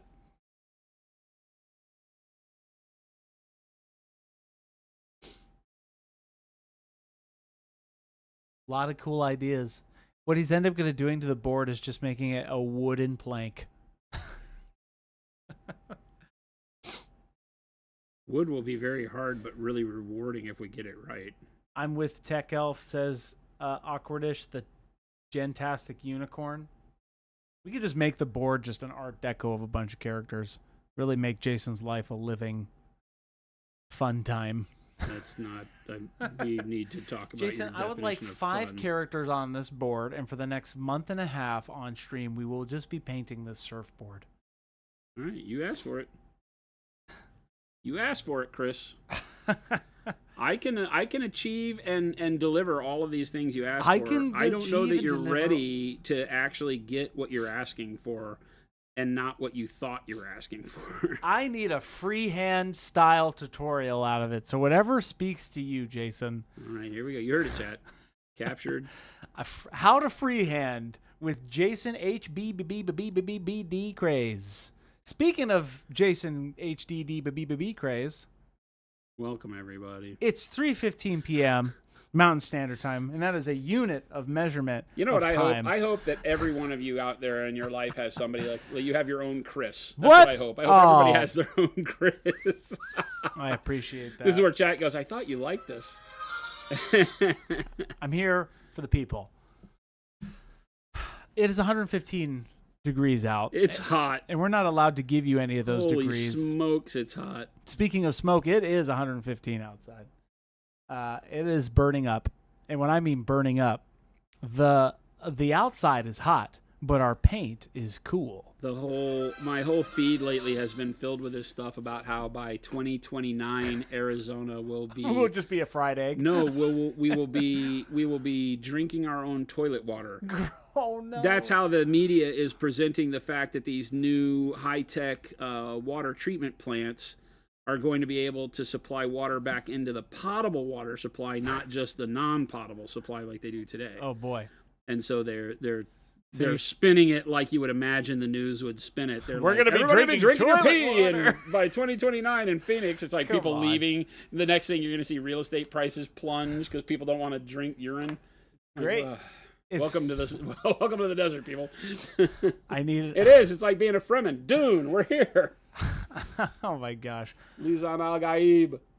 Chris was my Chris at Adepticon. Hey, Flapjack, I was there for you. He was there for you. It was great seeing everybody. With a raise of hands, how many people are from chat? Like Waterworld, 90%. Yes. Like Waterworld. His little plant. That's right. They announced a heat wave in my town, says Agrippa. It's 91. That's child's play. Well, I was in a meeting today with a representative from Twitch, believe it or not. Oh. And she offices in London. She offices in London. She's not English. Oh, she just offices in London. American. I'd like to office in London. But she offices in London, and she was complaining about the 80s. Oh. And I was like, oh, you sweet summer child. And then she said she was in London, and I go, oh, that's got to suck, actually, because you don't have air conditioning. Yep. I backed off my abuse very quickly. I'm normally not very accepting of people that cry because it's in the 80s or 90s. But when you're in a foreign country that isn't built for air conditioning, then you're like, oh, I feel it's gross. Yeah, because we're just happy our air conditioning makes the room 80 degrees, you know? Yeah. Like I said, you walk into an air-conditioned building, and it's fine here. You walk into some shade, it's fine. You go in the pool, and you're actually hoping you sweat here so that you can actually get some cooling. So I like the heat, but I'm also weird. Just putting the board on to see where the shadow on the arm will be. To recap, everybody, if you are just now tuning in, welcome. Where have you been? This week, we have been painting up this gal from start to finish. You can check out our VODs from Monday to today. You can see the progression in the thumbnails. Monday, she looked whack. Wow. Now she looks amazing. Whack as in cool, yo. I don't know where we got this That's guy. whack. I have no idea where we got this guy. Wiggity, wiggity, whack. Did you just say wiggity, wiggity, whack on my stream? I did. Oh, I forgot. I'm not allowed to say hip-hop style things in front of Jason. Yo, yo, yo. Give me all those deets, my man. That's not hip-hop style lingo. That's just... Give me all those deets. Oh, my God. Cash money. Easy to like the heat when you don't wear pants. Kyle, none of us wear pants here in the office. Is that our Kyle? I think it's our Kyle. Yes, it's our Kyle. Kyle, could you send human resources over here real Kyle, quick, please? we're going to... Kyle, you're banned. Kyle, don't go anywhere. Kyle, could you send Ellie over here real quick? No. What's Ellie going to say? We need pants? All need probably pants. going to say, Chris, you better be wearing pants. I'm wearing pants. Right.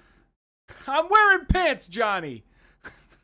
Johnny, I'm wearing pants.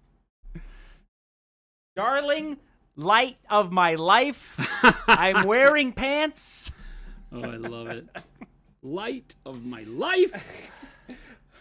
I'm just going to bash your brains in. No, I'm wearing pants. I'm not going to hurt you. It's such a good scene, dude. One of my favorite scenes. The movie, for being so far off from the book, it was in great. many ways, is so ultimately great. You know, yes. I know that there's a lot of battle between like King and Kubrick in that whole scenario, but the drama, you cannot deny that The Shining was an amazing movie. Oh yes. Had you never read Stephen King's books, you would not be dissatisfied. Going back and reading the book, you were not dissatisfied. And that I speak. If you're dissatisfied watching The Shining, and even if you love Stephen King, it's still, while you can be like, oh yeah. It doesn't represent the book as well as I wish, but boy, it's a great movie. The angles, the way it's shot is just, and it's eerie as hell. The pictures on the wall, the diners, and the people in the pictures and all that. It's incredible. Yeah, so. Yeah, one of my favorites. I'm really happy with that. That's looking good. That is good. Hey, that's great, man.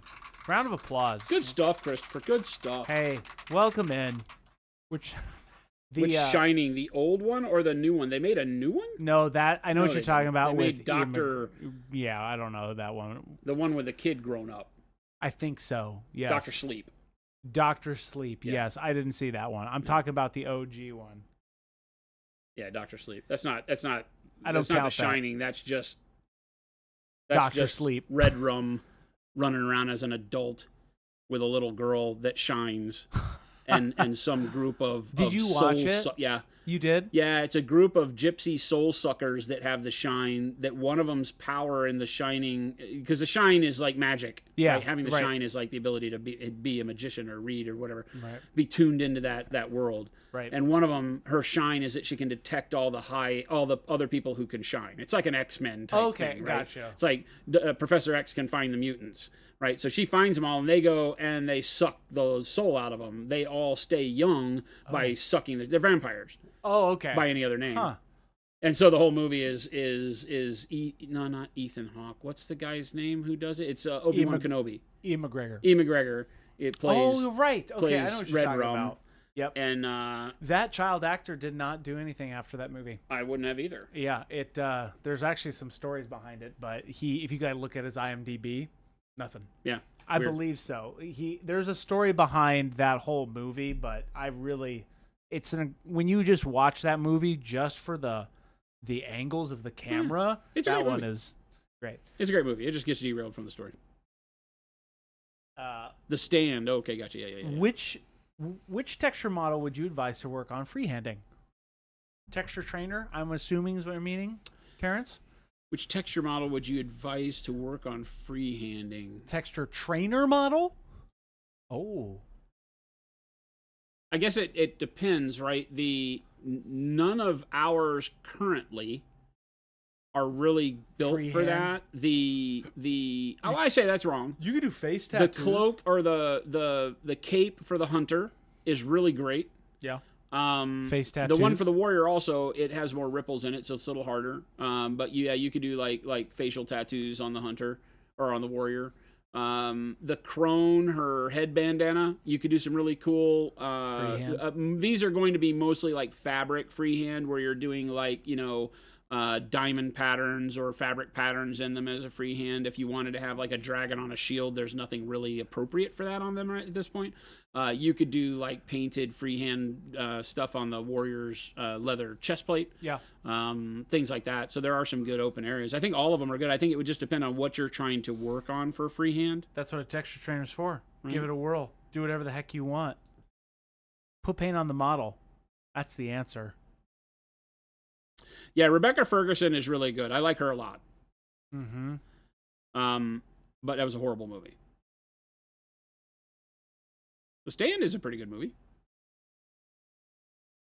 So, Jason. What's the one with Christopher Walken in? Is that The Stand? Yeah. I don't remember The Stand. Speaking of The Stand.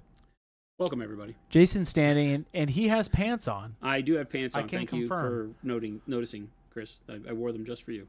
That's good. Who knows if anybody's wearing pants for real, though? What do you mean?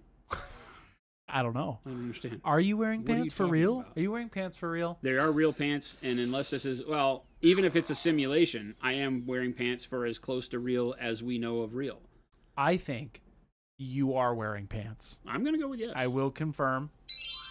We wear pants here at Monument Hobbies. Well, it's a requirement. Well, except when filming in the conference room. I don't know what you're talking about. I have pants on. You did not have pants on. I don't ever wear pants, or do I?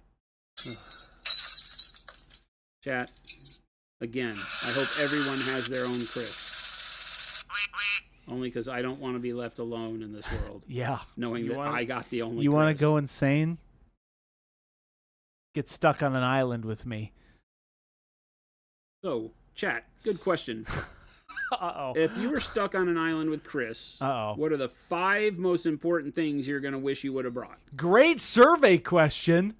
Oh, that's great. That's going in the survey. Are shorts pants? Potentially, says Flapjack. They are short pants.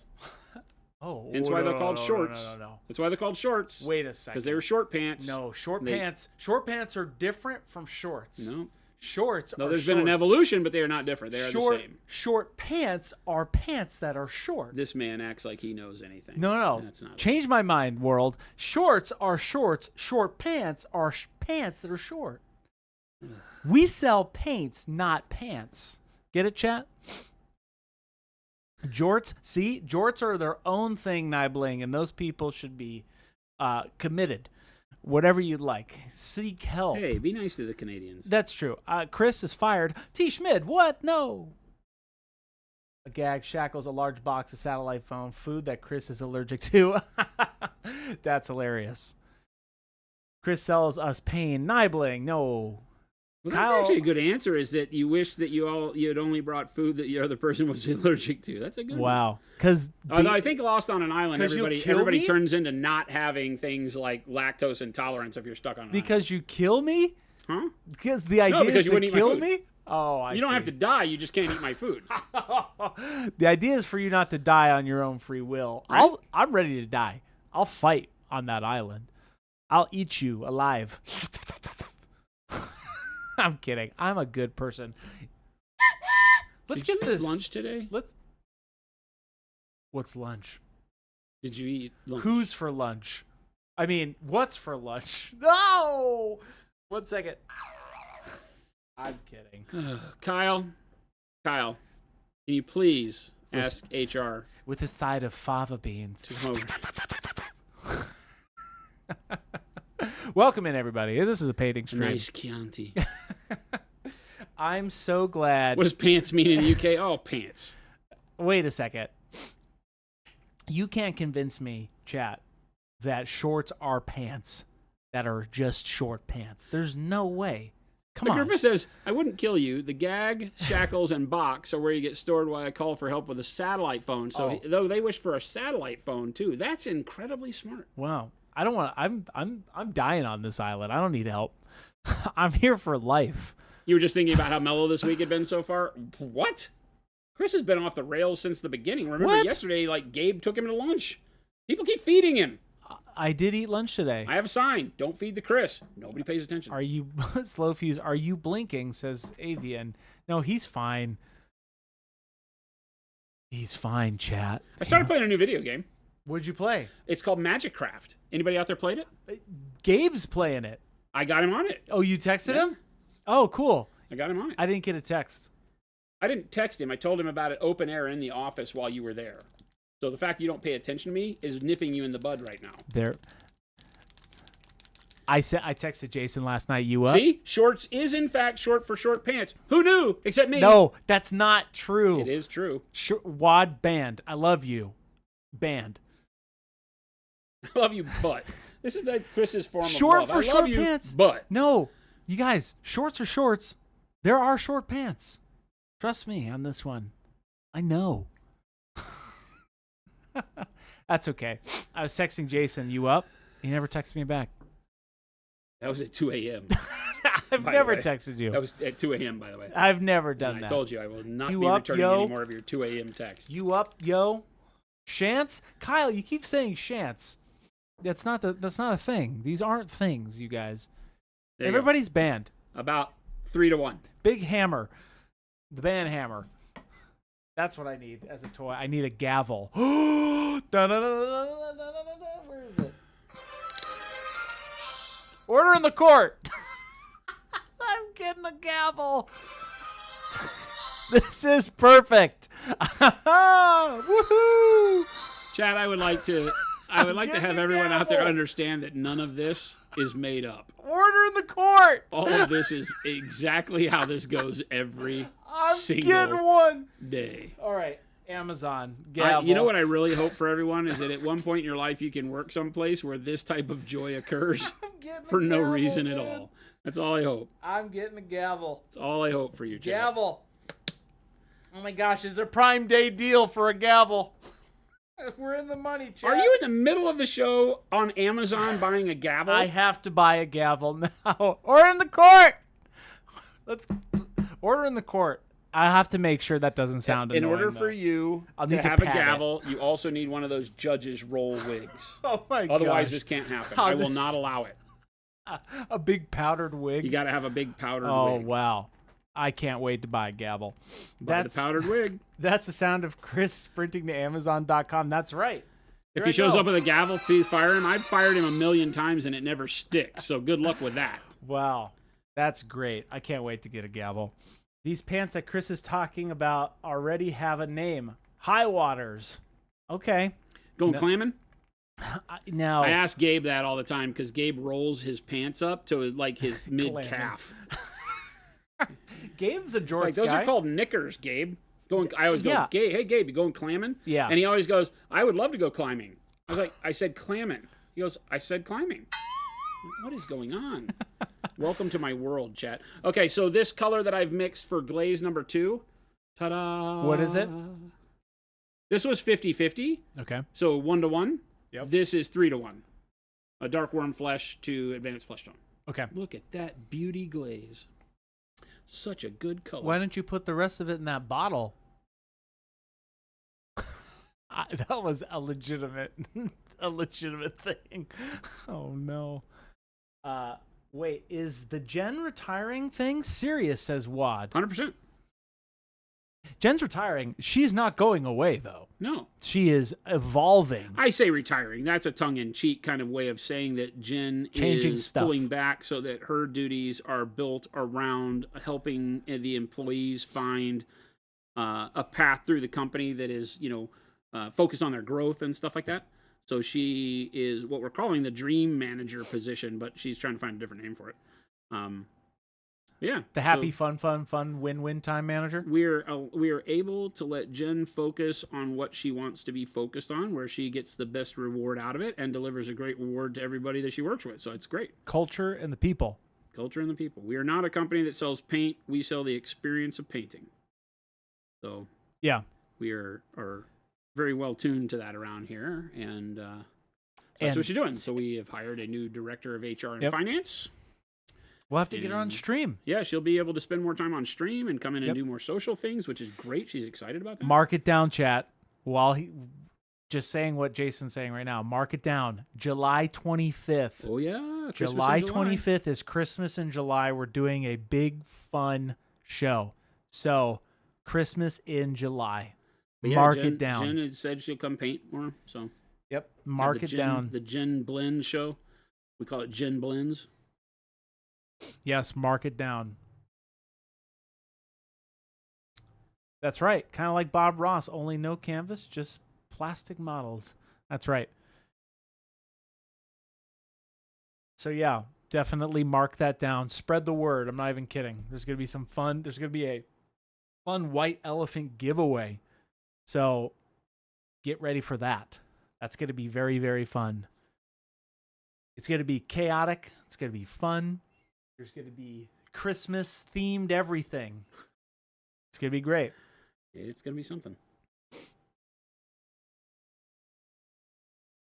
It's going to be great, Jason. Oh, sorry. Whoa. I almost let that one slide. It's going to be great. See, this is where I would have banged my gavel and said, order in the court. Oh, Jesus. I will make sure. I'm going to have to pad that because I don't need my mics blowing out. Order in the court.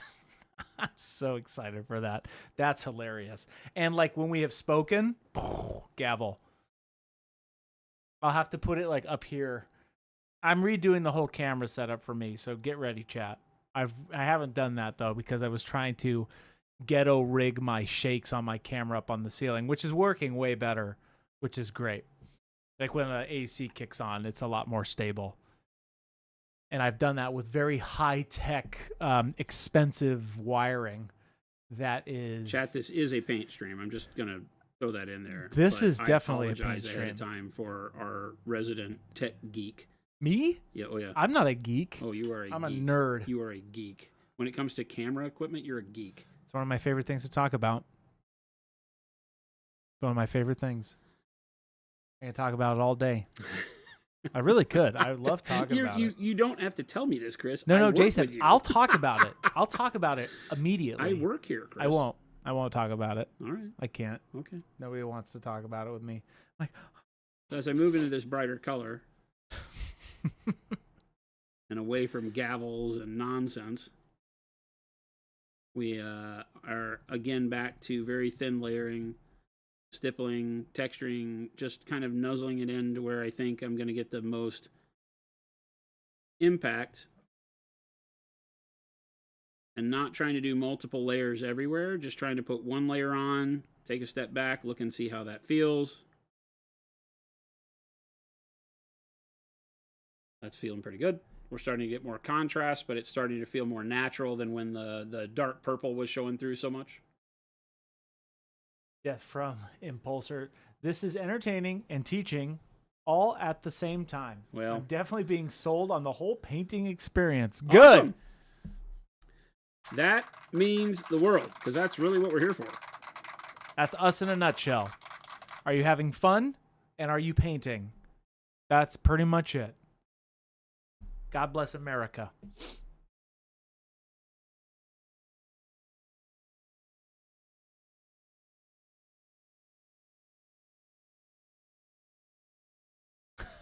Order in the court. I'd like a cheeseburger, fries, and a soda. Ta-da! Whoever that was gets it. They get Agrippa. It's bad enough putting up with 3 months of Xmas in the fall and winter, but Xmas in the summer, jeez. Yeah. No, Travel Cedric. Don't be there. Join us. It is your destiny. It's okay. Why not? We need to be thinking about cool weather and winter here just for our minds so that our minds don't fry. It's a classic thing. It's a classic experience. Christmas in July. Oh, yeah, because faking that it's Christmas in July sure makes 116 degrees go away. Hey, it's all a mindset, bro. It's all a mindset, bro. It's all mindset, dude.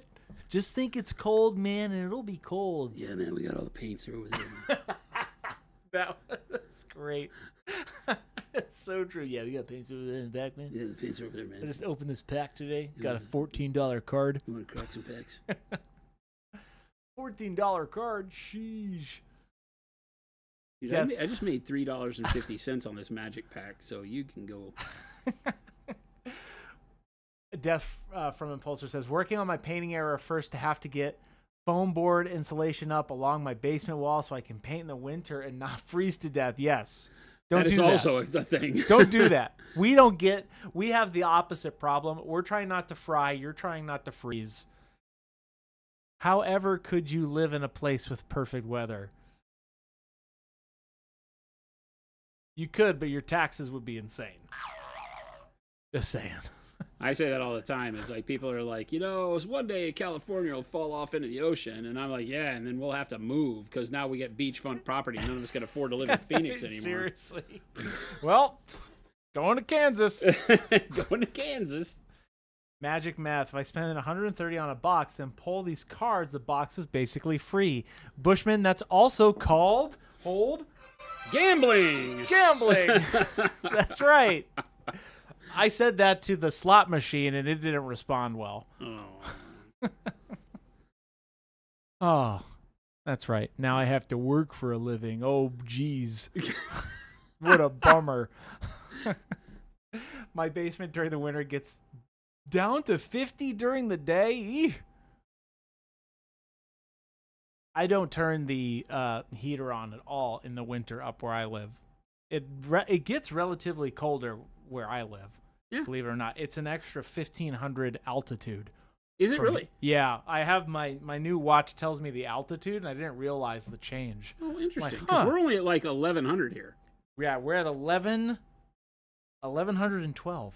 Yeah, and then mine's at about, I think it's at 25. Really, you go up that much, just up that way? Yeah. Wow, that's crazy. I didn't know that. It is crazy. I did not know that. Mm-hmm. It is a lot cooler. I do get snow every once in a while. I know that I've been up there like at night in what we call winter here. Yeah. I say what we call winter because it isn't really winter here. But it was 29. It gets cold. Like I remember going out to visit a friend when I first moved here, and their parents' house was out there. Yeah. And I drove all that way, and I was like, here it's like probably 70s, high 60s at that point.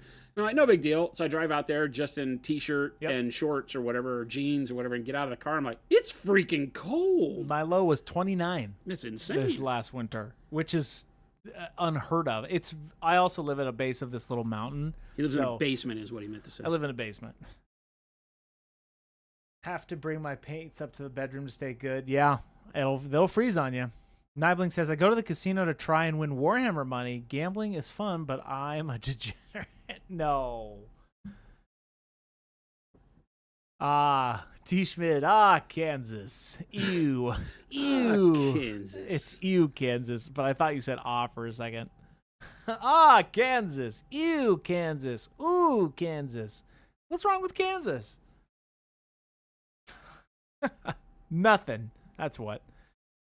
Flapjack says, hey, Chris, I live in a basement. Nothing wrong with that. Actually, if I had a basement, I'd make it a cool place.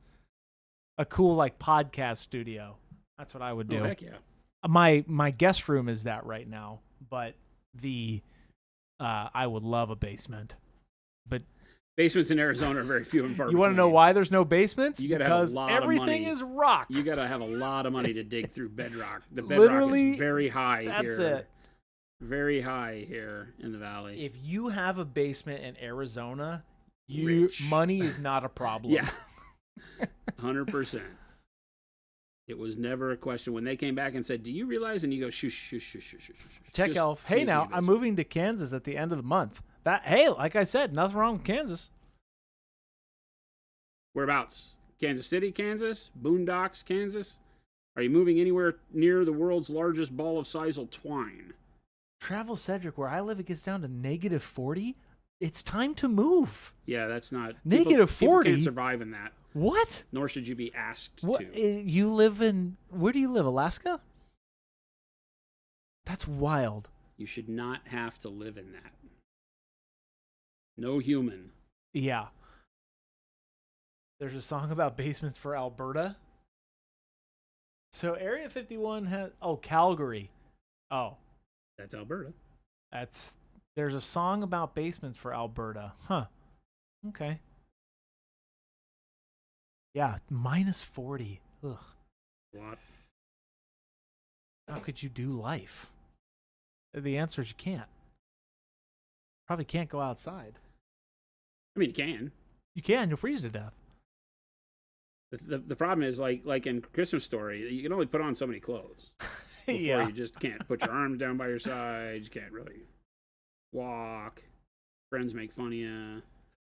Manhattan, Kansas got a new job teaching at Kansas State University. Nice. Tech Elf. That's Nice. cool. Congrats. I'm sure When it's does a that beautiful start for you? place. Tech Elf, when do you start? When do you at the end of the month? You're moving to at the end of the month. Very cool. Travel secretary, I work outside. They keep planes flying. We got to work outside to check. Well, that's true. I'm sure you have it down to a science. Chris, jackets are a thing. What's a jacket? What is this magical Jackets jacket are simply you're a talking about? fashion thing in Arizona. So People in others, yeah, it gets to 79 here, and everybody puts flannels on, and the heaviest jacket they have. you will in their see closet. people in like bubble coats. Yeah, seriously, I'm not even kidding.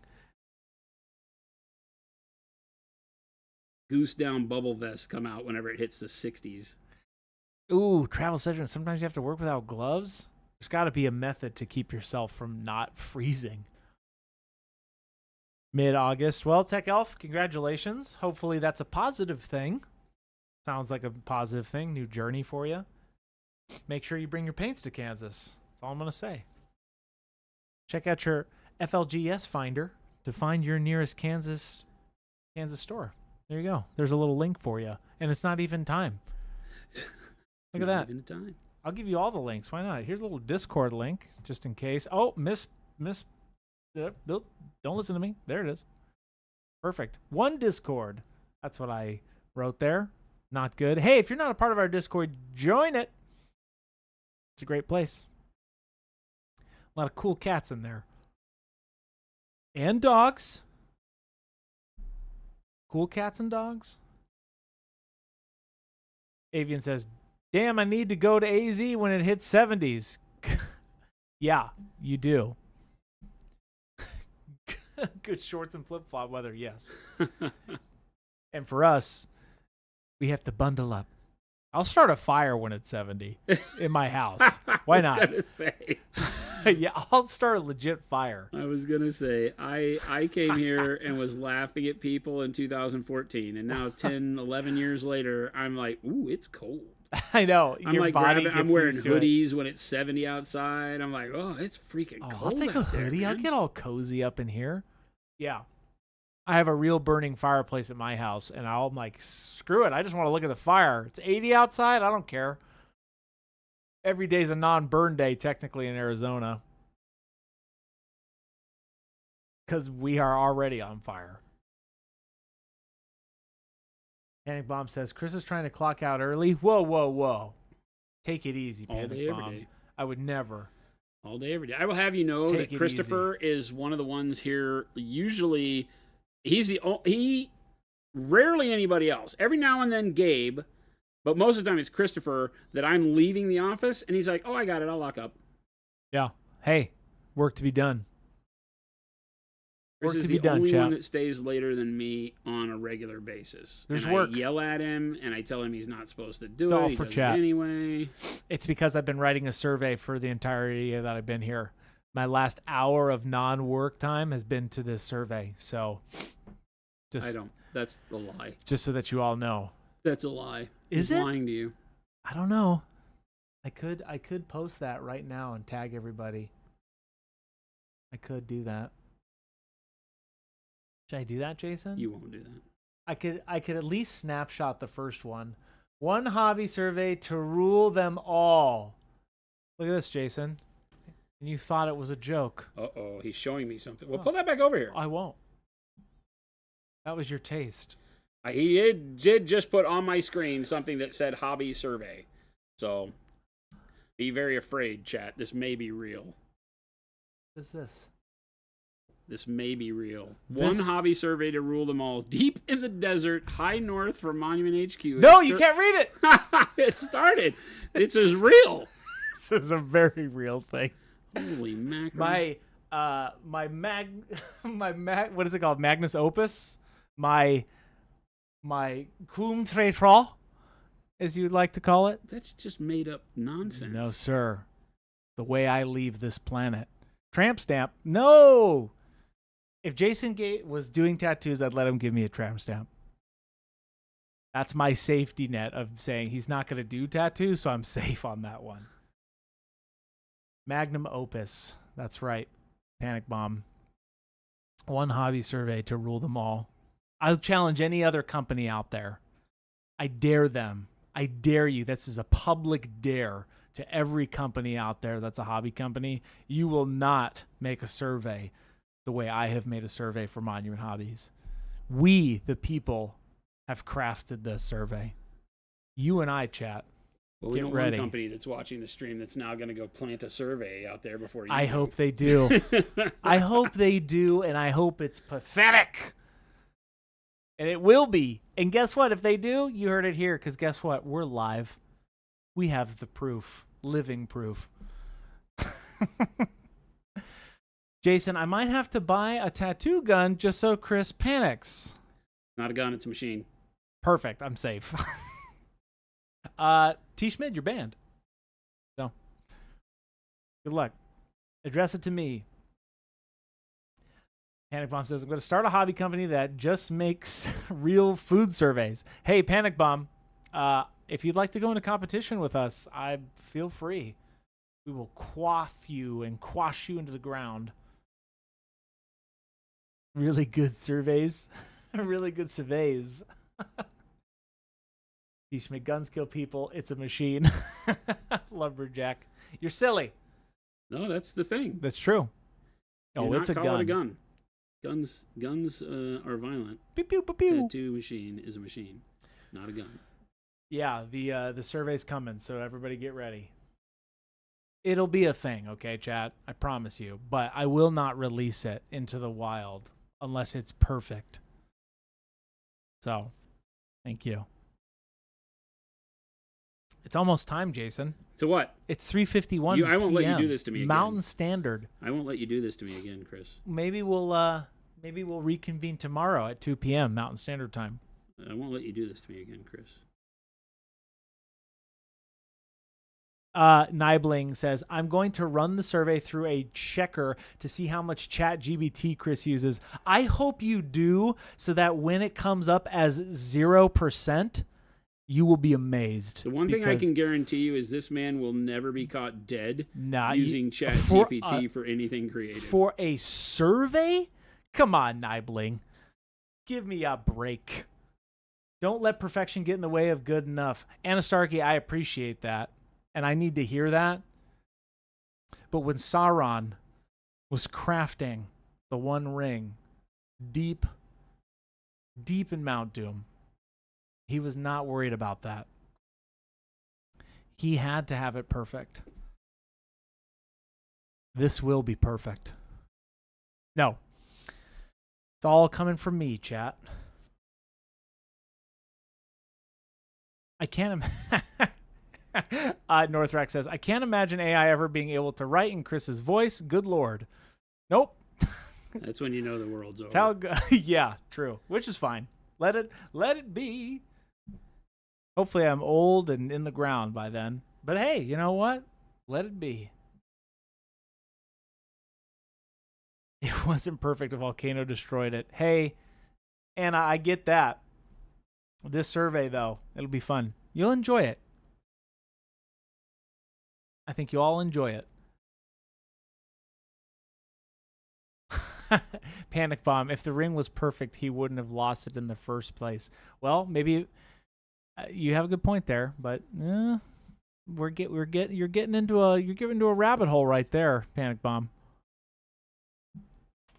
Ta-da! That's skin. Wow, at 3:53 p.m. I'm very happy. I like that.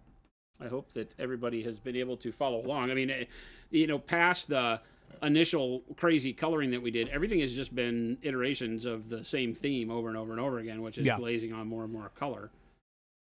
At this point, I would generally go over with the airbrush to do final blending.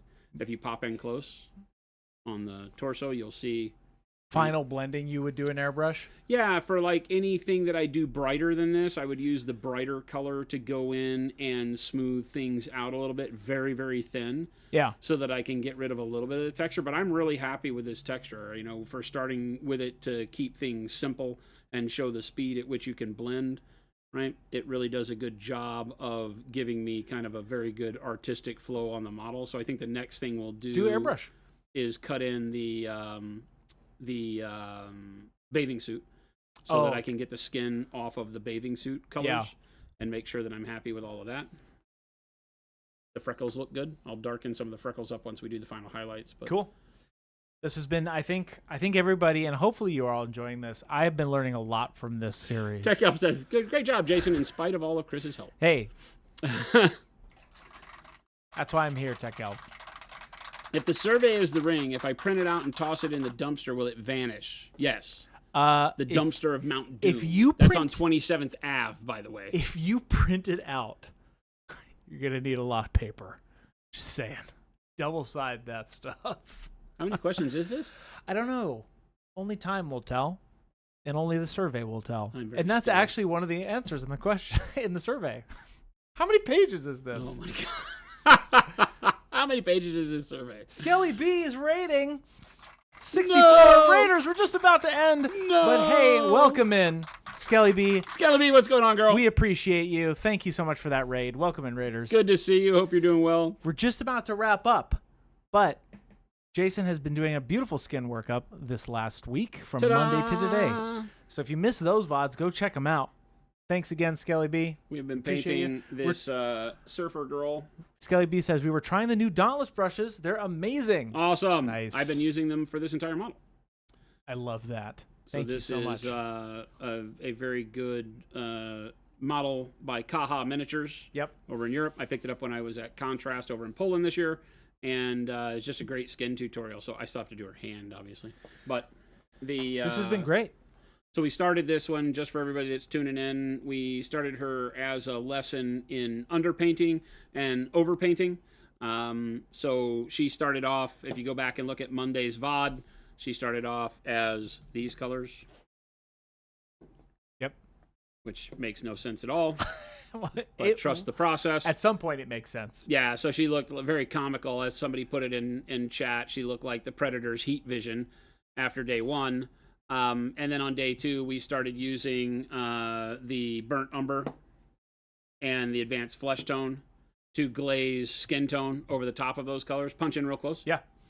You'll notice that you can see some of the greens and the yellows and the highlights, the purples, the reds give the skin a life that you won't get from just painting in standard skin tones using dark flesh, mid-tone flesh, bright flesh. You'll lose out on some of that. And there are ways to glaze it over the top, but I've always been a fan of, and we did some freckles in dark flesh as well. Yep. But I've always been a fan of treating the object that I'm painting like as close to the realistic version of what I'm painting as possible. So in terms of skin, the purple, the red, the yellow, and the green represent the blood and guts under the skin.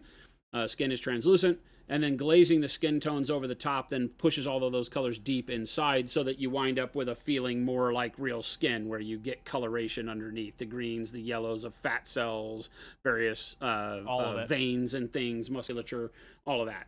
And so it makes it a little bit more realistic. And then, of course, we've gone with a more of a, I would call it like a yellowish tan, I don't know if Polynesian is the right term, but kind of a Polynesian skin tone that I'm really liking. So Very cool. The advanced skin tone is one of the best colors out there. That and warm flesh mixed together just makes for such a tremendous color. That's the last color we were glazing on for the highlights. That glaze it's been teaching me a lot too. So yeah, and so we've just been showing how to glaze, how to work with your paints very, very diluted in opacity, how to use that to your advantage to not get pooling of color, to not make it chalky. So if you've ever had the want to learn glazing, to be able to use it in a method that actually does provide enough color on the model to do things like cover up purple, green, red, and yellow, then go back and watch the last few days. I think these VODs on the stream and the outtakes that Chris will create from them will help you tremendously when looking at how this aspect of painting can be so beneficial. Learning to glaze, learning to use one color over another to get a third color represented on the model can be a really speedy way to get some very cool effects, and not cause you a lot of hassle and time mixing and, having to blend them and all of that. So really good fun stuff. So thanks everybody for joining us. Sorry to all the Raiders if you just showed up. We stream Monday through Friday from 2 p.m. to 4 p.m. Mountain Standard Time here from Monument HQ in Phoenix, Arizona, where it's like boiling like the surface of the sun, by the way. It's very hot. But we'd love to see you back. So please make a little bookmark follow button press for you if you just landed here. We'd love to see you back here. We'll be back tomorrow for the end of week. It's Friday. Friday, dude. Isn't that crazy? This has been a great week. Friday. So I think we'll cut in her bikini tomorrow and then do the hair. I'm going to do her hair as kind of raven black, I think. Oh, so okay. we'll cut in the bikini, just get the colors laid back on there, maybe a base coat of color on the bikini. I probably won't go too far on the bikini yet until we figure out if the skin is really looking good, but I'm at that point where I want to get some color on all the other things to make sure the skin is going to stay either as dark or light as I really want it. So we'll do some work on that tomorrow. She's been moving really fast, a lot of fun. So we can call her old Blood and Guts. Yeah, exactly. We'll put that on a tattoo with an anchor and just call it Blood and Guts. Should get like some old school Sailor Jerry tattoo work. Mm-hmm. Things got a little loopy today, but I'm sure Friday will be real normal. Yeah, right, Northrax. I don't know what you're talking about. Does it include Chris being here? I don't know what you're talking about. I think I am normal and ready. Personally think we're doomed. So thank you for hanging out. Make sure to check out the links Chris put in chat there. The monumenthobbies.com link, of course, takes you over to our online store where you can try out all the products that we make. If you've got a hole in your hobby heart and you would like to try some new products or you got a new project coming up, give us a shot. I think you'll love what we make for you here. And then come back and check it out every day. We use our products all the time live. We answer a lot of questions. It's really all about getting you comfortable with painting, and it's always a pleasure to have you guys throw content at us for asking us what you guys got going in your world that you like help with. Yep. Always nice to be able to take some time out and help you along in your journey. Make sure you check out the Discord. We've got coming up on 6,000 amazing artists in our Discord. Great community, great inspiration to be had, great place to make friends and enjoy the hobby all the time. So join up over there. And then, of course, stick around. Chris is going to take us off into some more hobby goodness as we follow this whole raid stream into someone else. Enjoy it as you go off into your Thursday night, and we will catch you back here tomorrow. Adios, gang.